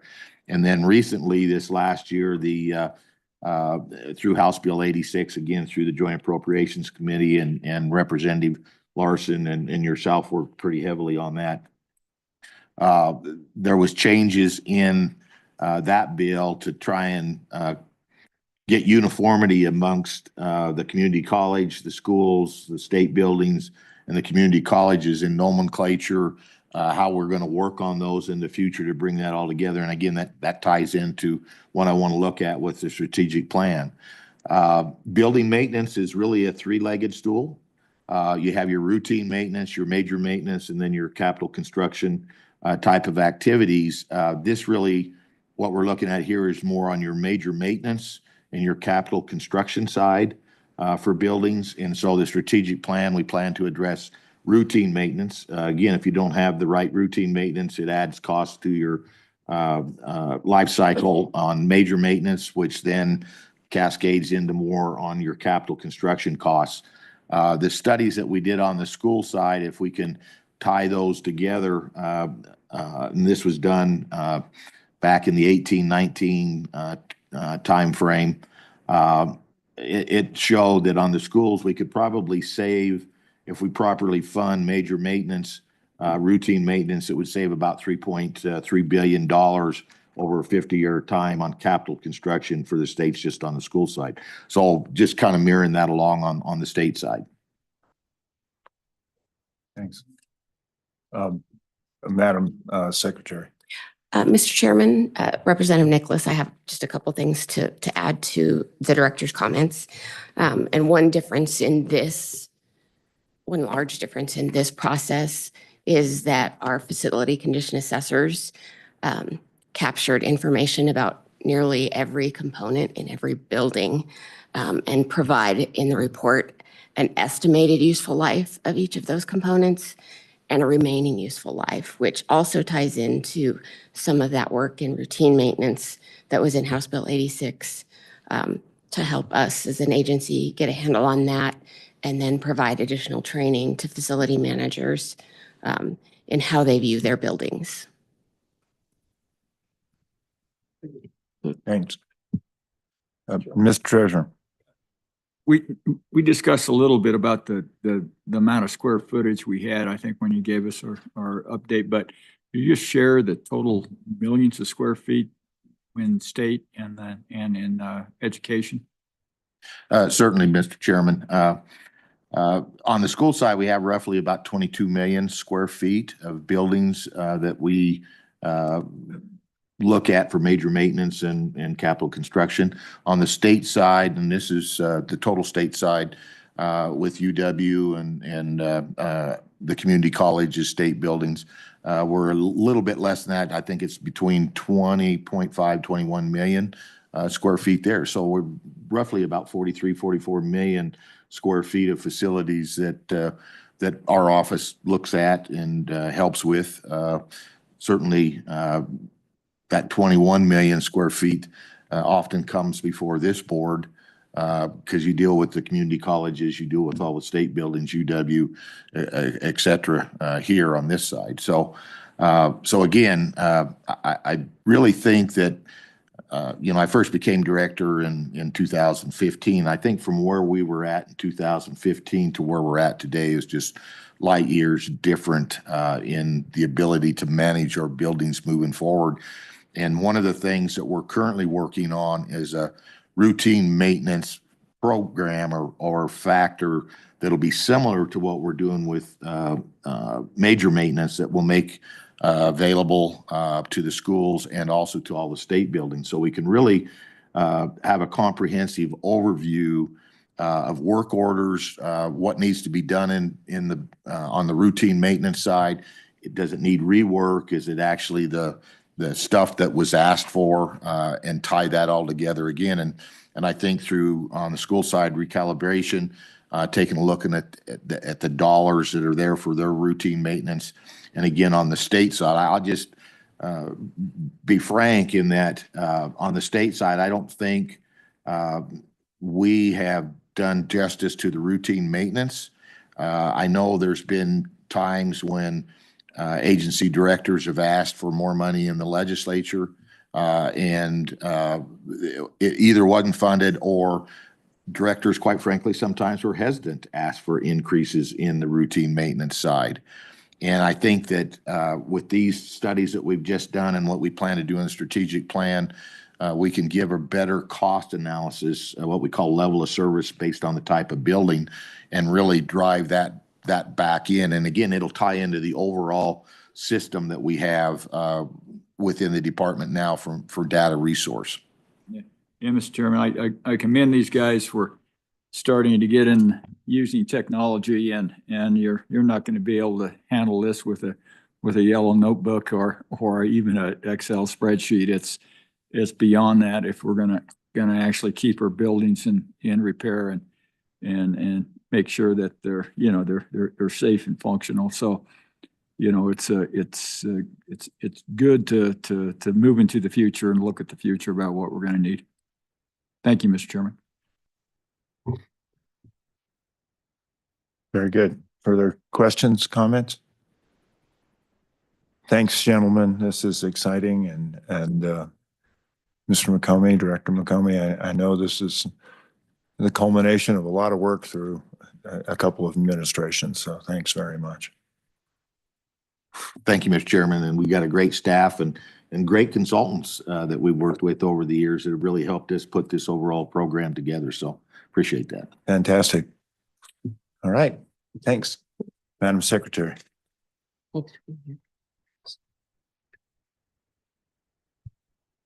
Next item is item number 8, which Director McComey, I was anticipated he would want to talk a little bit about the FCA and our progress there in Utah.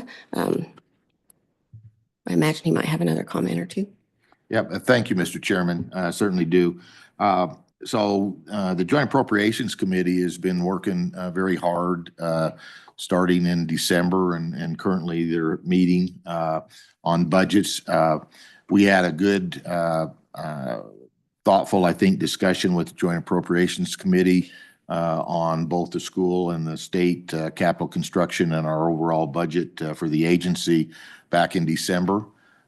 They started working our budget, I think it was on Monday, if I recall. The overall agency budget, we had, I think, good work by the Joint Appropriations Committee on that. The only cut that was made in our budget proposal was to, I'd asked for 2 additional personnel, one to work on this database, help back that up. We only have one person in the department that does the whole database, and he's also our CFO. So he has a day job besides trying to keep all this stuff up and running, these millions of data points and make all the reports that we look at as a department. But they did cut the position for somebody to help us from a policy standpoint and really manage a lot of the project work that we have moving forward. Some of that being, for example, the strategic plan that I want to work the most cost-effective remedies on the school side, safety security report that I think is going to be driven probably in the next year or so for schools. But overall, we had a good reception. And again, in the work they did Monday on our budget, that was the only cut that I saw. They did pull out of the budget bill the CapCon for the state side and the CapCon for the school side. And I think the intent is to have those as standalone bills so they can have a little bit more attention during the legislature on that. Again, a lot of good dialogue back in December when we met with them, but a lot of good dialogue yesterday when they worked the CapCon. Today, they're going to work the CapCon on the school side, but on the state side, they worked that yesterday about 4:45. Again, there was strong support for the major maintenance dollars that came before this committee and were moved forward in the budget bill. And then I think the other highlight is there seemed to be real strong support for the new veterans home up in Douglas. When the voting was all done with the committee, I think we got a 12. Douglas or Buffalo? Or Buffalo, excuse me, not Douglas, Buffalo. We got a 12-0 vote on that, so it was unanimous vote on moving the budget items forward. Again, there was a lot of support for the major maintenance within that. I have not seen the bill because they kind of pulled that out Monday and then they put all that and talked about it, the items yesterday. So I haven't seen the bill itself to really follow back up and see how closely that tied. But I didn't see them cut anything out or anything like that in their discussions. We have seen the bill on the school side that they're going to work this afternoon at 4 o'clock, and it mirrors what we had asked for on the school side. There wasn't anything taken out from what I see in the bill right now. Of course, they're going to discuss that, so I don't know where that's at. But again, that also contains the major maintenance work dollars for the state side. So pleased with how things are going right at this point in time. And again, I think it's the work of this committee and actually the subcommittee on capital construction too. There was a lot of questions on that. How well is this vetted? Who's seen this work? And when we're able to, note how the process works where the agencies in their annual planning come to the department, if it's on the community college side, their board, their community college commission vets those, and then those come before the capital construction committee for this board and then to the board for voting. The discussions that go on, it's a very well vetted process. Certainly, Senator Landon, who is chair on the school facilities side, has weighed in on that similar type of discussion on the school side. The processes that we go through for capital construction in the state of Wyoming, I think, are really vetted overall, and they're probably the most scrutinized set of requests that come through to the legislature. And I think that showed in the discussion we had in December with joint appropriations. I thought it was really a good conversation with that committee. So next item I wanted to talk about, we already addressed somewhat, but that was the strategic plan. Within the budget request, there's $750,000 for that. Again, it passed through the House last year, died in the budget bill last year at the end. But again, a lot of strong support for that. And we've had the similar discussions with the committee that we had here today on, I think our vision as a department, how we can tie that together, give long-term forecasting, do better real-time monitoring of our facilities, and come up with an overall comprehensive plan on how to proceed in the future with our buildings and really get the maximum life expectancy out of our buildings that we can.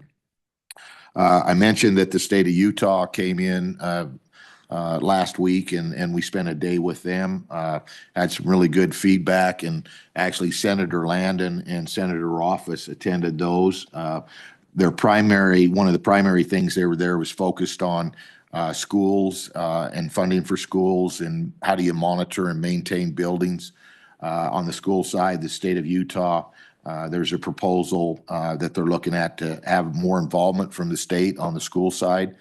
Some of that driven similar to what we saw back in the late 90s, 2000, the inequity maybe between small districts. They bond for a lot of theirs. The state does contribute money, but, so you have, your wealthy areas of the state versus your rural. How can they have some equitability? We talked a lot about equitability and how we've done that in Wyoming for rural versus maybe urban areas, things like that. But I really wanted to thank both senators for being there.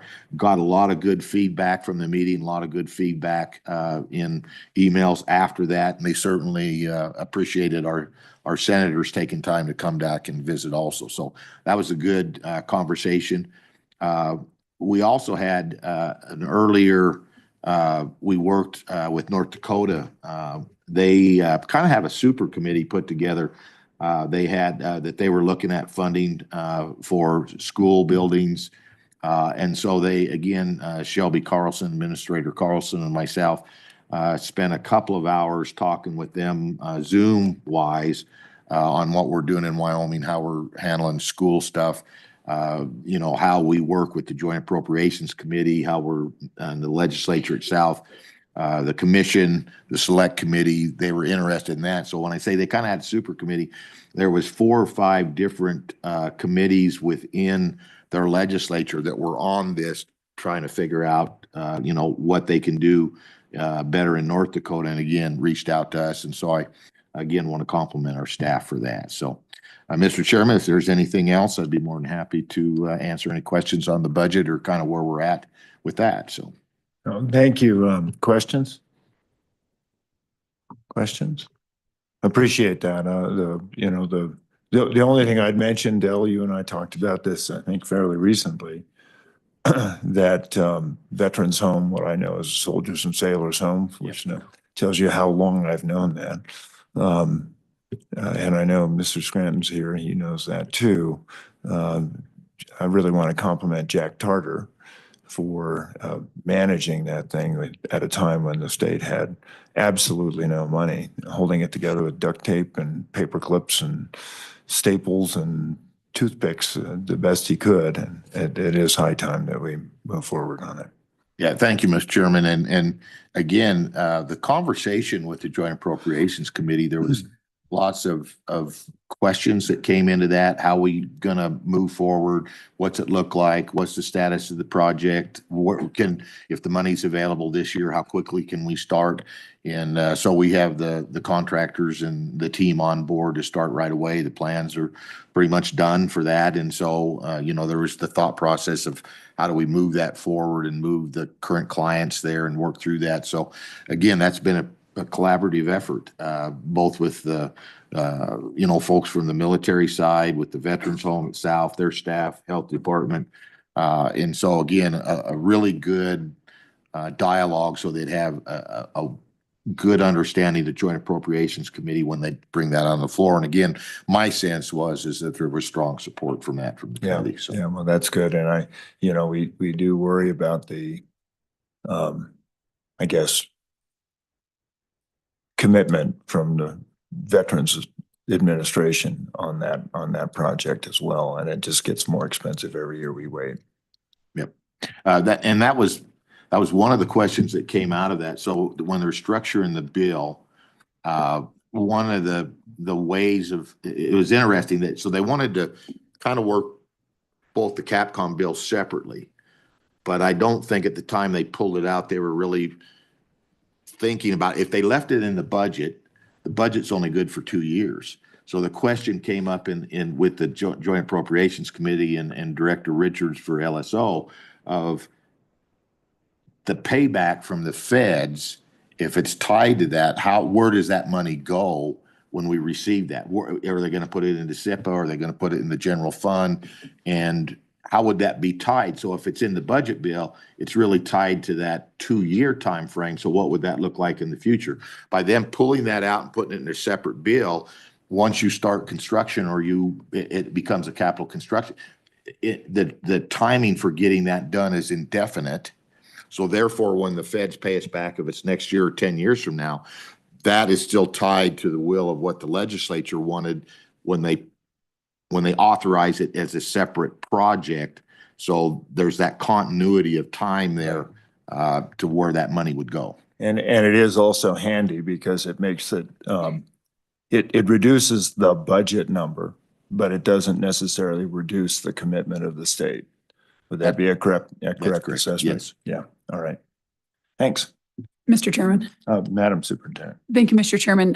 Thank you for that color on your meeting with Joint Appropriations Committee. Also wondering if there was discussion regarding CapCon and spending authority versus those CapCon requests as we ran into last year with the supplemental budget. If you discussed that at all. Spending authority, what's the question there? Mr. Chairman, Madam Superintendent, JC did not discuss, separating them out so that any of those authorizations that were other or private funds have their own bill. Thank you. Very good. Thanks. Madam Secretary, you can proceed. Mr. Chairman, Commission members, under item 8, I think Dell covered things pretty extensively. So we have on page 36, the event and exhibit permit review. Are there any questions? Questions on any of the event or exhibit issues? Hearing none. Thanks very much. Yes. Item 9 is the financial reports for the SBC contingency on page 37. Recently, SBC has only authorized these for emergencies related to systems that we're having difficulties due to changes in public utility services related to fire suppression systems, real estate, and small expenditures to facilitate federal investments. Mr. Chairman? Mr. Treasurer. From time to time, we use some of these things for, to backfill overruns on inflation. Are those things kind of leveled out? I mean, has the price of concrete kind of leveled out at $250, $300, or is it keeps going up do we still get a lot of inflationary things or some of that baked into the cake? Mr. Chairman, Treasurer, we try very hard to bake it into the cake so that we don't have to come back for any inflation needs. Inflation is still shocking, the bid prices, the square foot costs, and so on. But we do manage that. We've got a pretty good handle on it. And then in the 22 SBC CapCon meeting and the 23 legislative session, for the past projects, that fund was provided, the Inflation Reserve Fund was provided, that have helped several projects. So we've got the money that we have already contingency that is already set up, but that contingency amount hasn't really been reduced that much. And yeah, be nice to hopefully at some point in time it'll level out. And so if it does look like we're leveling out on some of this and we're not going to have too many surprises, it'd be nice to know about that if it does change to the better. Thank you, Mr. Chairman. Thank you. Thank you. Please proceed. On page 38 is the flex appropriation, and that is the fund that we typically look to for inflation if we don't have it baked into the cake properly. That fund is holding pretty steady around $11 million, almost $12 million.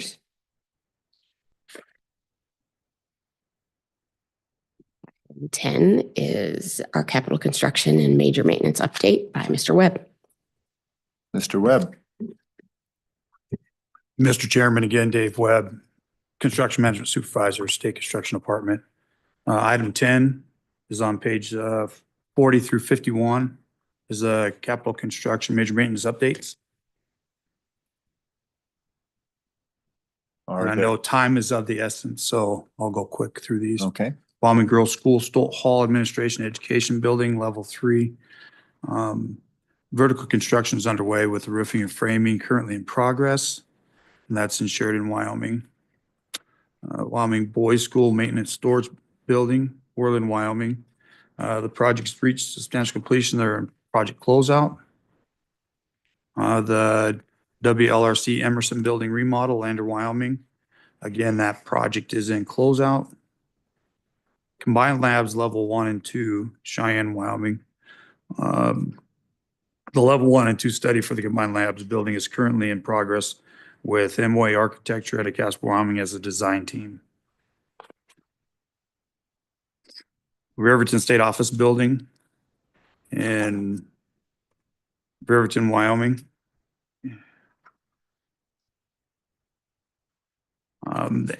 The State Construction Department and Administration Information staff are proceeding with the Level 3 design and construction with Prospect Design Studios out of Wilson, Wyoming. We do have a construction manager at risk on board, and that's FCI Constructors out of Cheyenne, Wyoming. Central Wyoming College, Jackson Outreach Project, Jackson, Wyoming. The project is moving forward at a steady pace with many areas nearing completion. I think the biggest thing is we're putting, they're closed in. So actually they're heating the building as necessary, and they're putting a TPO roof on.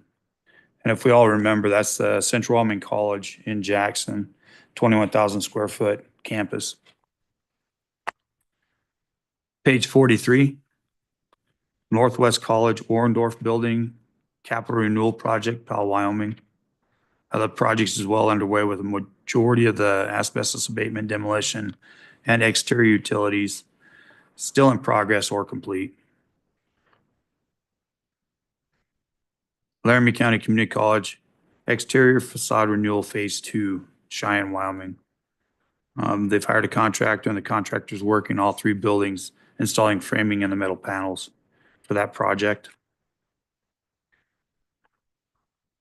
Mr. Webb, just a quick question on this. With as mild a winter as we've had, has that reduced costs on any of these, just from heating, things like that? Mr. Chairman, I haven't seen reduced cost on anything. Okay. As we speak. Okay, thanks. Mr. Chairman? Yeah, please, Mr. It looks like the 50% match is the state's going to be overfunding that Laramie County Community College because it doesn't even go above 9 million. So I'm just wondering if that first 5.779 million has been already, I guess, put in place, and so we're not getting up to the 50% match. So do you claw back that, or how does that work? Mr. Chairman, Treasurer Meyer, so it's really a 45-55 match. Okay. You recall, we have administration and contingency built into that project as part of outlying funds. So if we don't utilize those funds, what we do is we revert that back to the state. So it does revert back if it isn't, but so the 50% match doesn't include the admin costs or the other stuff that's in the state. So that's kind of outside of it. Correct. So okay, okay, all right. Like a 50-50 was a 5% override for the state or something like that, actually, or how would it be characterized? Correct. Yeah. Okay. Thank you. Page 48. The Hella Base in Casper, Wyoming. It's in construction, Caspar Building Systems, Inc. out of Casper, Wyoming. Started in August of 2025. Page 49, the dairy barn level 1 and level 2 in Douglas. The project is currently under consideration for funding by the state legislature. And that would go along with the master plan for the state fair. And then last but not least, page 51, capital acoustics project. The acoustics revenues and media studio package is now 100% complete, and construction documents and specifications have been submitted to staff for review. State Construction Department and ANI are reviewing that to see if what direction we would like to go with those repairs. Any questions on that? Question? Mr. Chairman. Hearing none. Okay. Oh, sorry, Representative Nicola. Thank you. I'm going back to page 44. I'm just curious on the status and an update on the HVAC work that's going on. Because this is the first time I've really seen this particular and how it's failed on both units C, D, and E. And with my question in part is, what's that going to cost, or where are we at in it with it? Have we notified the contractors and submitted claims to them for, and what's the status of that? Mr. Chairman, Representative Nicholas, at this point, we have engineering economics looking at that project for us, and they're going to come up with a solution, a design solution. We have not done anything construction-wise at this point. So what's our statute of limitations on that? Do we know?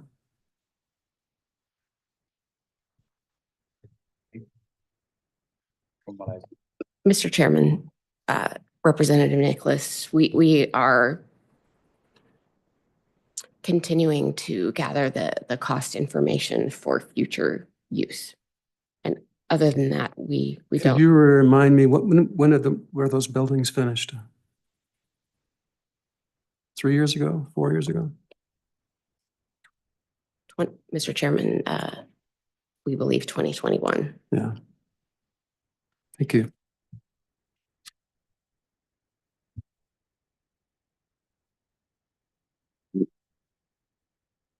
Okay. Mr. Chairman, continuing on. Item 10A, page 52. Agency major maintenance project summary. So in the first 2 quarters of 2026, the State Construction Department has expensed $18,064,379 in major maintenance funds. Summary of the state agency facility project contracts and expenses completed are currently in progress from 12/18/2023 through 12/18/2025 is is following, and that's from page 53 through 77.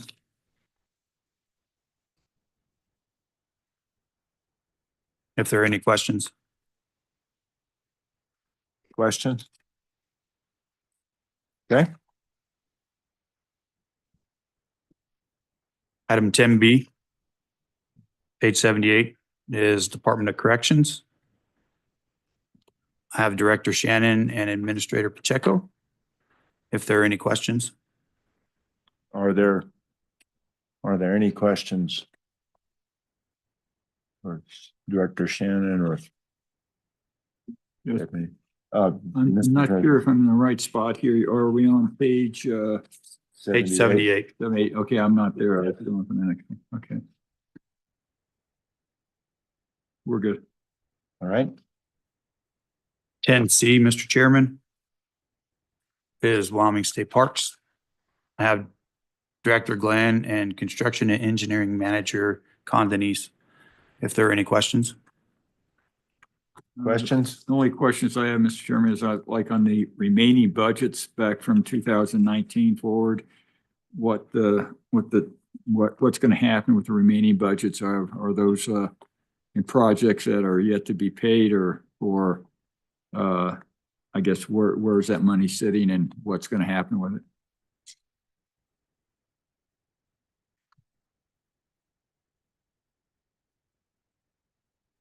Mr. Chairman, good morning. Condenise, Construction and Engineering Manager for State Parks and Cultural Resources.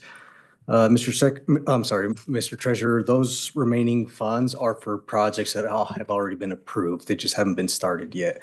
So they're either under design and the construction contract hasn't been let, but those funds will completely be dissolved once that project is completed. So major maintenance, it takes like 6 years to do major maintenance and we still have money out there? Mr. Chairman, Mr. Treasurer, yeah, so we fell under the same issue that the entire state did when basically the stop on major maintenance funds occurred, and that wasn't released until a few years ago. And with losing some staff and finally getting staff on board and training them, we were able to get that going. But those two projects are currently out to bid or under contract, so they will be completed by December 31st of this year. Yeah, it just seems like a lot of dead money for a long period of time, and that's why I was concerned about it. Yeah. So And just keep us informed about a total of, almost $20 million. It's just not really doing anything but sitting there. Yeah, I know we got to do better cash flow management in our office, and so that's what I'm just looking at. And Mr. Treasurer, I just remind you that there was a period there was pretty hard to do any work. Yeah, and then it kept getting higher when these Yeah. COVID things came in and everybody was getting HVAC. So if you were doing Yeah. HVAC, you were just, Yeah, you were getting overcharged and you weren't getting your products on time. Right. Yeah. very good. Further discussion, further questions? Mr. Neese, thank you. Thank you, Mr. Chairman. Mr. Webb. Mr. Chairman, item 10D, page 92 is Wyoming Military Department. If there's any questions, I have Deputy Director Muldrow in the audience. Are there questions for Deputy Director Muldrow? Put on spot, Mr. Chairman, but I can't think of anything. Well, you are lucky and you're sitting in the middle there. We should make, well, and then you got the good general next to you. Huh. Very good. Thank you. Mr. Chairman, continuing on, page 98 is 10E is University of Wyoming. And it's, to clarify, that's 10E and 10F. And And we Ian, have staff on Zoom. would that be Mr. Samp? It is, Mr. Chairman. Very good. Are there questions for Mr. Samp on the university? I think there's a lot of good news that it wouldn't hurt to have on the record if he can go through it pretty fast, because I think they're getting a lot of things completed. Sure. Mr. Zamp, if you want to just give us an overview of some of the work and what you all have been able to do, that would be great.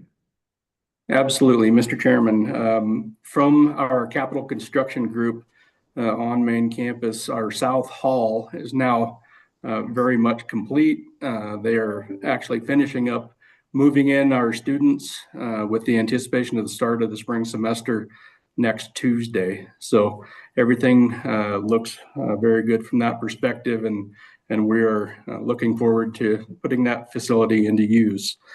Likewise, the landscaping project that will go around both of the new facilities for our residence halls, that bid process completed.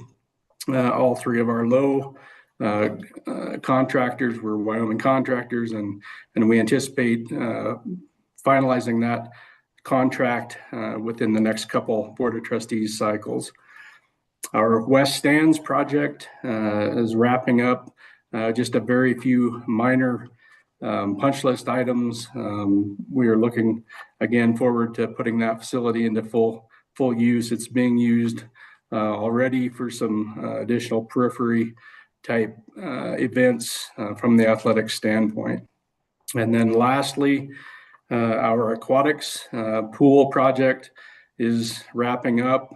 We anticipate completion mid-May. It's becoming a very impressive facility, and I think it will serve the state of Wyoming very well. So those are the majority of our projects. Happy to answer any questions. Very good. Thank you. Are there questions? Questions? I know it'd be fun to have the swimming pool. So very good.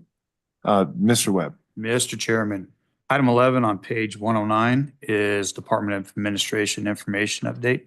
It's General Services Administration, General Services Division Administrator, Mr. Coleman, and Deputy Director Noel. We actually have the director. Director, good to see you, Mr. Coleman. Thank you for being here.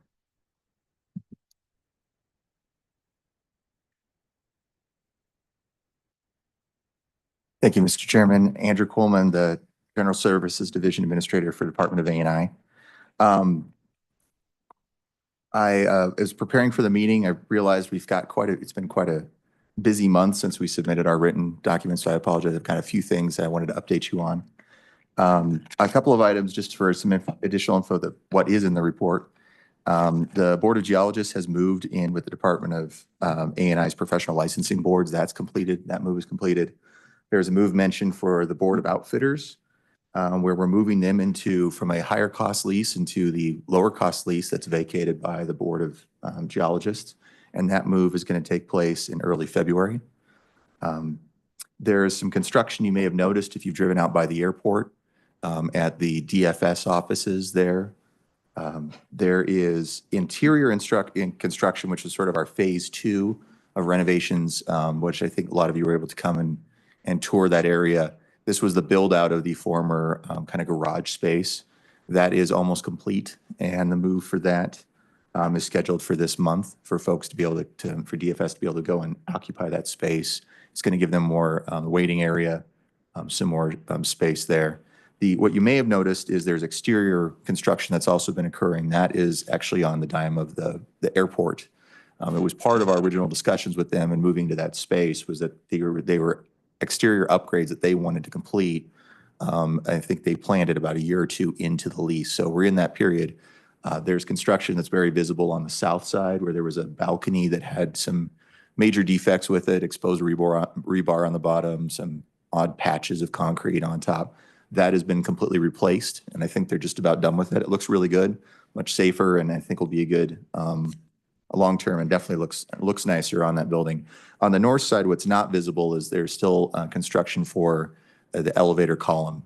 They are adding an elevator as part of us occupying and using that building. That'll allow us to have better ADA access on the second floor. So that work is going on there, and that's what you might have noticed when you're driving by. The 100 Midwest, West Midwest Avenue building up in Casper. We had talked to you previously about how we were moving forward with that. That is now on the auction website for crexi.com, crexi.com. You can go and take a look. The property was posted towards the beginning of the month. The cycle that we're in for the auction is that the bidding will start on February 9th, and I think it lasts 3 days, I believe, till the 11th, with a closing period of target of 30 days after that. There's going to be property tours available, and folks can contact, is according to the information inside the listing, can contact our real estate agent. We're planning the tours for January 31st and February 7th from 1 to 3. Just wanted to give you all that information. Also, anybody who's listening that wants to go take a look at it, I'm excited to get that out there. Also, newspaper ads are being rolled out as well. I believe they're going to incorporate the information about the opportunity for tours. So that's going out right now. As an update on the 246 South Center Street building, that's a little couple doors down.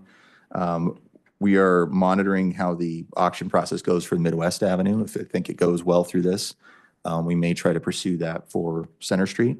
If not, or if we think that there's a better approach after we've kind of experienced this route with Crexi, we'll consider a different approach and can advise you about that more. We should hopefully know how Midwest has gone, certainly by the next meeting. I guess I'll pause. Are there any questions on those? Questions, Madam Superintendent? Thank you, Mr. Chairman. More of a comment, but just want to thank A&I for working with the Department of Education to fill some of our extra space. No one likes to move, including other agencies and even on my team moving across the floor.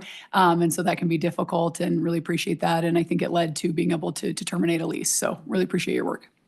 Thank you, Mr. Chairman. Thank you, Madam Superintendent.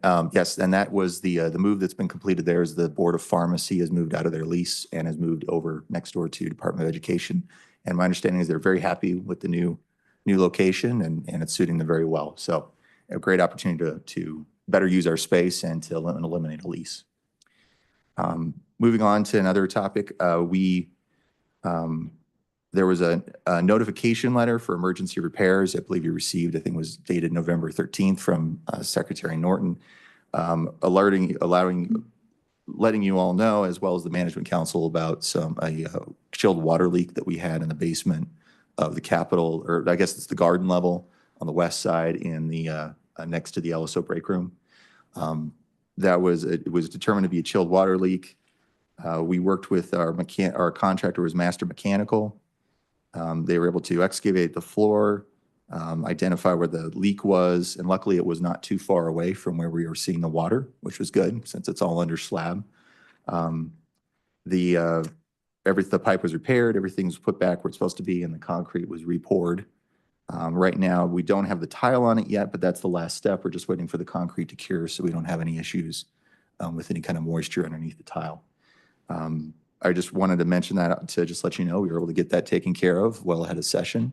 And I also wanted to thank State Construction, LSO, the HE's office, our contractor, everybody working together to very quickly get on this and get it taken care of. I also want to let you know we had some initial concerns that since it's under slab, that there was potentially any systemic issues related to the break. And my understanding is that we're not concerned about that. It appears the pipe that had the leak was potentially had a ding in it from maybe some construction damage. It might have been a very small hole that kind of opened up over time. So we're, I think, optimistic that we hopefully will not have other leaks in the future, but we'll find out as we go, and we'll be able to investigate them. But it was a really good experience and great coordination between multiple agencies on that to get it done. The room is under use, I believe. It's back open for use after the construction. We're just waiting for the tile to get, and we'll just put that back in when the time comes. So Mr. Chairman, was that a defect in the contractor's, I guess, installation, it sounds like? Mr. Chairman, Mr. Treasurer, I don't know if I describe it as a defect. It may have been an issue that was inherent to the pipe. It may have been from the construction, but I guess I think it was. I guess. Yeah, I don't think there's a warranty at place that would apply for that. I know most houses have like an implied 10-year warranty. I don't know what they have in major construction, whether there's any implied warranty or not. Mr. Chair, Mr. Treasurer, I don't recall what the terms exactly of the warranty were for the capital work, but like we had, you know, looked into that, and particularly I think if it was systemic, we'd be a little more concerned on it, but it seems like it was just a kind of one-off, and we were able to take care of it very quickly. All right, thank you. Mr. Chairman, Mr. what was the overall cost to fix it? Apparent. Mr. Chairman, Mr. Representative Nicholas, I do not know that offhand, but we could. Oh, we may have that. Mr. Chairman, $50,000.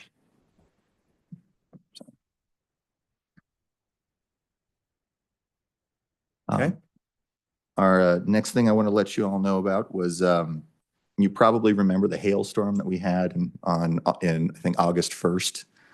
Over the last since that time, we've been working with our risk management. A&I Risk Management's been working with our property insurance company. We filed claims related to that damage and have been working with them on kind of moving forward on what we need to do to get those claims paid and be able to get work done to repair what was damaged. That included some damage around the grounds of the Capitol, and about 22 globes are going to have to be replaced on the outdoor lights. That's in the process right now. So we have a contractor working on that right now.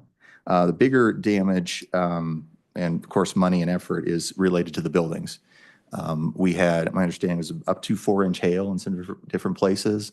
I believe from the evaluations that we've had from the insurer that it damaged about 40 buildings across Cheyenne. We've worked with our insurance company. Of course, some of it overlapped a little bit of the timing of when FCA inspections were going. The insurance company wanted to hire their own inspectors, so they have their own consultant who completed their own inspections as well. I believe my understanding is the Emerson and the Hirschler buildings were their inspection by the FCA Atkins Realist was in, I think, May or June. But most of the other stuff took place, I think, in late August. And so a lot of their information as they're getting their reports finalized, it's likely they will also have information related to what they observed related to hail damage of the buildings like the Capitol. Our inspections from the insurance company related to, I think those were later in the fall. We still had nice weather, which was helpful with this warm weather we've had, but it was a little later in the fall. We just recently got the estimates back from them as far as what their evaluations were. We're now going to be able to work with State Construction and talk to them about looking at what the FCA inspections were and make sure we have all the information we need. The big picture of why I wanted to make sure this was all, you were all aware of this, is that it was a multi-million-dollar claim. We were looking at very substantial issues. Lots of roofs are going to need to be replaced related to the hail. And the property insurance company's done a great job working with us. We've got a good relationship. We're coordinating with them. There's a certain number of, we have several years to complete these repairs. Because of the scope of it, we're not, of course, going to be able to, we don't want to have the same problem we've had in the past of trying to do all the work at once. We don't want to exhaust the resources or raise the prices on things unnecessarily. So we'll be working with them over multiple years. As far as and I don't really want to talk about sort of numbers in open session because we don't want to bias any procurement in the future, and it's kind of the open discussion with the insurance company. But the largest chunk of the estimated monetary damage was to the Capitol. And I wanted to let you know all that. We'll be working with State Construction to talk about what maybe notification letters we need to send under the statute to alert everybody about where we were at on the process. It's significant enough that I believe there's going to have to be scaffolding. The dome was hit. A lot of the metal features, the finishes on the outsides were dinged and paint's chipped and things like that, and will have to be fixed. So when the time comes for that, we'll be, of course, be in discussion well as we move through that process. But we're looking to try and keep things moving at a pace. We'll be going out. Our next steps are to work with State Construction on kind of notification, making sure we have all the information gathered from both kind of sets of evaluations. But as far as moving forward, we're going to need to move forward to procure design services starting this spring to start getting some of those design documents put together for some of the roof replacements. We think there's some that'll be simpler that we can put together in kind of batches earlier on. I think the Capitol, maybe some of the other things, there might be some more complications that's going to take longer. But we certainly don't want to stretch out this and unnecessarily inflate the costs or anything. The great thing is that we have insurance funds for this and coverage. so that we're going to move to try and put things back the way they were and get it all fixed. Believe that's what I had as far as prepared comments on that. Were there any questions? Questions? Madam Director. There's one thing, Patricia Bach, A&I Director. One thing I just wanted to mention, we spoke with LSO on the globes and we are trying to make sure those are replaced before the legislative session. So that is one thing that's starting now, and we're trying to get that fixed before everybody comes into the Capitol. So we're working on that. Very good.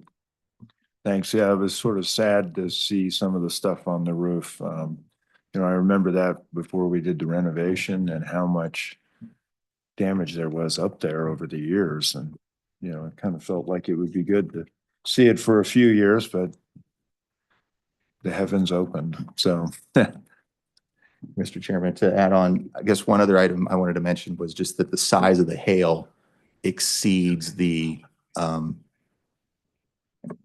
we're exceeding the hail size exceeded really what anything is going to warranty. For example, we had the Capitol Hill roof was replaced last summer from some wind damage, and that actually the hail size this summer exceeded the warranty for that. So it's not really a defect in any installation that we had issues with the roofs. It's just when you get hit with a baseball, it kind of messes some stuff up in ways that it's not designed to and can't really be designed for. Yeah. Apparently the globes have been replaced and we're waiting on some light fixture pieces. That was the update we just got. I want to let you know. And I had one last item, Mr. Chairman. Please. Okay, I apologize for the long list today. The one other item I wanted to follow up on was just letting you know, we've been implementing the policy and the rule language that the commission's adopted related to the concealed carry for our leases. Following the October SBC meeting, we've contacted our leases that are up for renewal. There's about 45 of those. 2 of them are storage leases, so there's no really public access to those facilities. 16 facilities were exempt under the statute from the concealed carry statute. 8, so just because of the nature of the offices, the departments in them. We sent notifications to our landlords of that remaining group about the requesting that they allow us to implement our policy inside their space. 8 of those notices, we just haven't heard anything back from them. We have 3, as of yesterday, have 3 executed contracts with the concealed carry provision in it. That basically says the landlord consents that we are able to implement our policy and statute within their space. There are 10 in the contract drafting process that will include that provision or expected to include that based on our conversations with the landowners. There were 3 no's. One of them was they were not willing to have that in their space. 2 were initially yeses, and then they went and talked to their insurance company and were advised to say no to our request. And then I think that leaves about a handful, 4 or so, that maybe those are in some other stage of negotiation where we don't have communications. And there's always, every year, there's some landlords that are a little harder to get in touch with when we go to do the renewals. The great part is that we are this far into the process for these 45, so we have plenty of time to make sure that happens before the amendments come up for those spaces. Thank you, Mr. Bowman. Mr. McComey. Thank you, Mr. Chairman. While A&I is at the table, we talked a little bit about the strategic plan and moving forward with that if we get the funding out of this session. A&I is agreed to be the beta test for that strategic plan, simply because of the number of buildings and throughout the locality of the state. Again, they do an awful lot on the routine maintenance side that would be incorporated into that. So they're going to be the beta test as we move forward to put the right type of forms and gathering of information, so that then once we have that established, we can roll that out to the other under phase 2 for the other state agencies. But I just wanted to give them a shout out because it's going to be a lot of work to get that done. But I think with the overall square footage they manage and the different types of buildings they manage, I think they're certainly a group that will help in facilitating that. So, thank you very much. Mr. Chairman, I'll just add, we're very excited to be working on that. We're looking very forward to that opportunity. Very good. Mr. Treasurer. Kind of an old thing that I want to try to figure out is, when we get to the leasing, to try to put some columns in there and let you guys design it. I'm assuming it's an Excel spreadsheet or whatever you're using, but try to keep track of the escalation or inflation in rents and try to make it as detailed, maybe a supplemental report, because you already got a lot of columns in here. If you put that in this report, you're going to shrink everything down to where nobody can read anything. But yeah, try to come up with some kind of a report that gives us an idea of inflation, and I guess use your best professional judgment as to how you want to organize that. But just so it's an easy heads up thing, so you guys are aware of what's going on, and we become aware also. Thank you. Thanks. Further discussion? All right, please. Thank you. Please proceed, Madam Secretary. Mr. Chairman, item 12 is capital interpretive exhibits and wayfinding subcommittee update. We've touched on that a couple of times so far. Senator Landon is online, and I'll note that he has a speaking engagement soon. And he and co-chairman Auditor Racines and Representative Nicholas may want to pitch in on the update. Please proceed. Mr. Chairman, I can be brief and I'll have the senator add in if I miss anything. We are coming in hot and heavy, as we mentioned already. In DI, which is the main contractor on this project, is and has been actively installing it. I know a few of you have gotten a sneak peek as you've walked by or peeked into the door. It's really amazing, but like I said, we're in the final push. We do expect to have a ribbon cutting ceremony, likely during session. Will be super exciting. So look for an invitation for that, and I hope you can all join us. This is going to be really great because it will be completely done, operational, and hopefully have any kinks worked out before prime field trip season, which is coming up in May. Also, all of the kiosks around the Capitol have been installed, which is great because they will have all of the information about legislative meetings during the session. So the other exhibits you all should know about, those are working in place, and excited to welcome people to the Capitol. So anything I missed, I'd look to the other members, which is almost everyone in. Sure, sorry, yes. Senator Landon. Mr. Chairman, thank you. And Co-Chairman Racines did a great job. We're excited to come to the end of a lot of the work that we put in. There are always things, and this is just to put on the radar screen, at least to the back of it. There are always more things that we can do for our state capitol. That's been discussed a little bit. There are some rooms and some hallways that frankly we have not done anything with. And so in the future, if it's the inclination of the SBC or other groups, we can certainly try to take those up and finish everything up. But we're excited about the civics lab, and as Auditor Racines indicated, we're hoping for a ribbon cutting sometime in February, and so we can all get together and enjoy that. Very good. Thank you, Senator. Representative, any further comment? Thank you to the chairman and committee members for work. It's been a long path. Thanks. Madam Secretary. Mr. Chairman, commission members, item 13 is maybe just one more little thing, two little things, saving the best for last. That with the shuffling of the agenda, I would have brought this up early. One thing to note, that your microphones are not floppy anymore. Yeah, that's sort of nice. The manufacturer replaced them under warranty. Wow. And it's also really interesting that the person that helped coordinate that, his name is Chris Neiman, and he grew up in Cheyenne, and he helped make that happen along with Austin from your staff. That's well, you're welcome. And I hope also we in all your conference remember room. not to pull on Yes. the microphone. But it also is a custom that won't break the way the rubber broke on the others. Oh, good. So that's exciting. That is exciting. And it's also repaired in your conference room. Mhm. And even more exciting than that, I did not introduce our newest project manager, Doug Mainwaring, began with us on November 18th. Stand up. I'll give him an ovation. We are so thrilled to have him with us. His experience in the construction world in Cheyenne and then larger across Wyoming. I think one of his most exciting projects was the military vehicle. Oh, wonderful.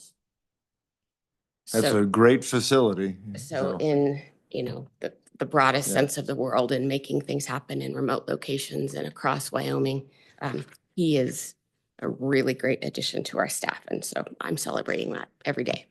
Welcome aboard. Good to have you. Thanks. Oh, and Dave just reminded me, the bollard installation is it complete? This week, next week. Wonderful. That's been a long time coming too. It has been so long. More celebrations. Ah, So Very good. with that, we're on page 139 and or is it 140? We are ready for adjournment. Well, Public comment. I'll offer public comment to anyone. Is there anyone that would like to address the board? Anyone? Mr. Treasurer.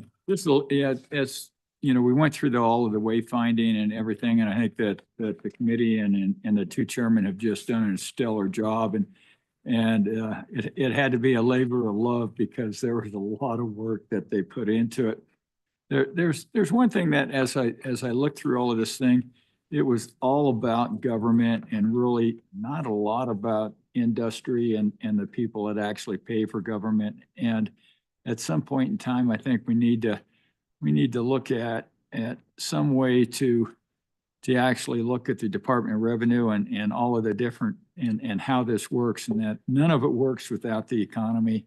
We just don't say anything about it. And I don't know if there's any aspect that we could actually look at, somewhere in the Capitol or somewhere on the complexes to honor our industry and the people that actually fund this and make everything go. Because there's so much, I guess, about government and the aspect of saying, well, government makes everything happen, where that's absolutely, to me, not the truth. It's actually what funds the government and the industry and the stuff that actually supports the facilities that we have.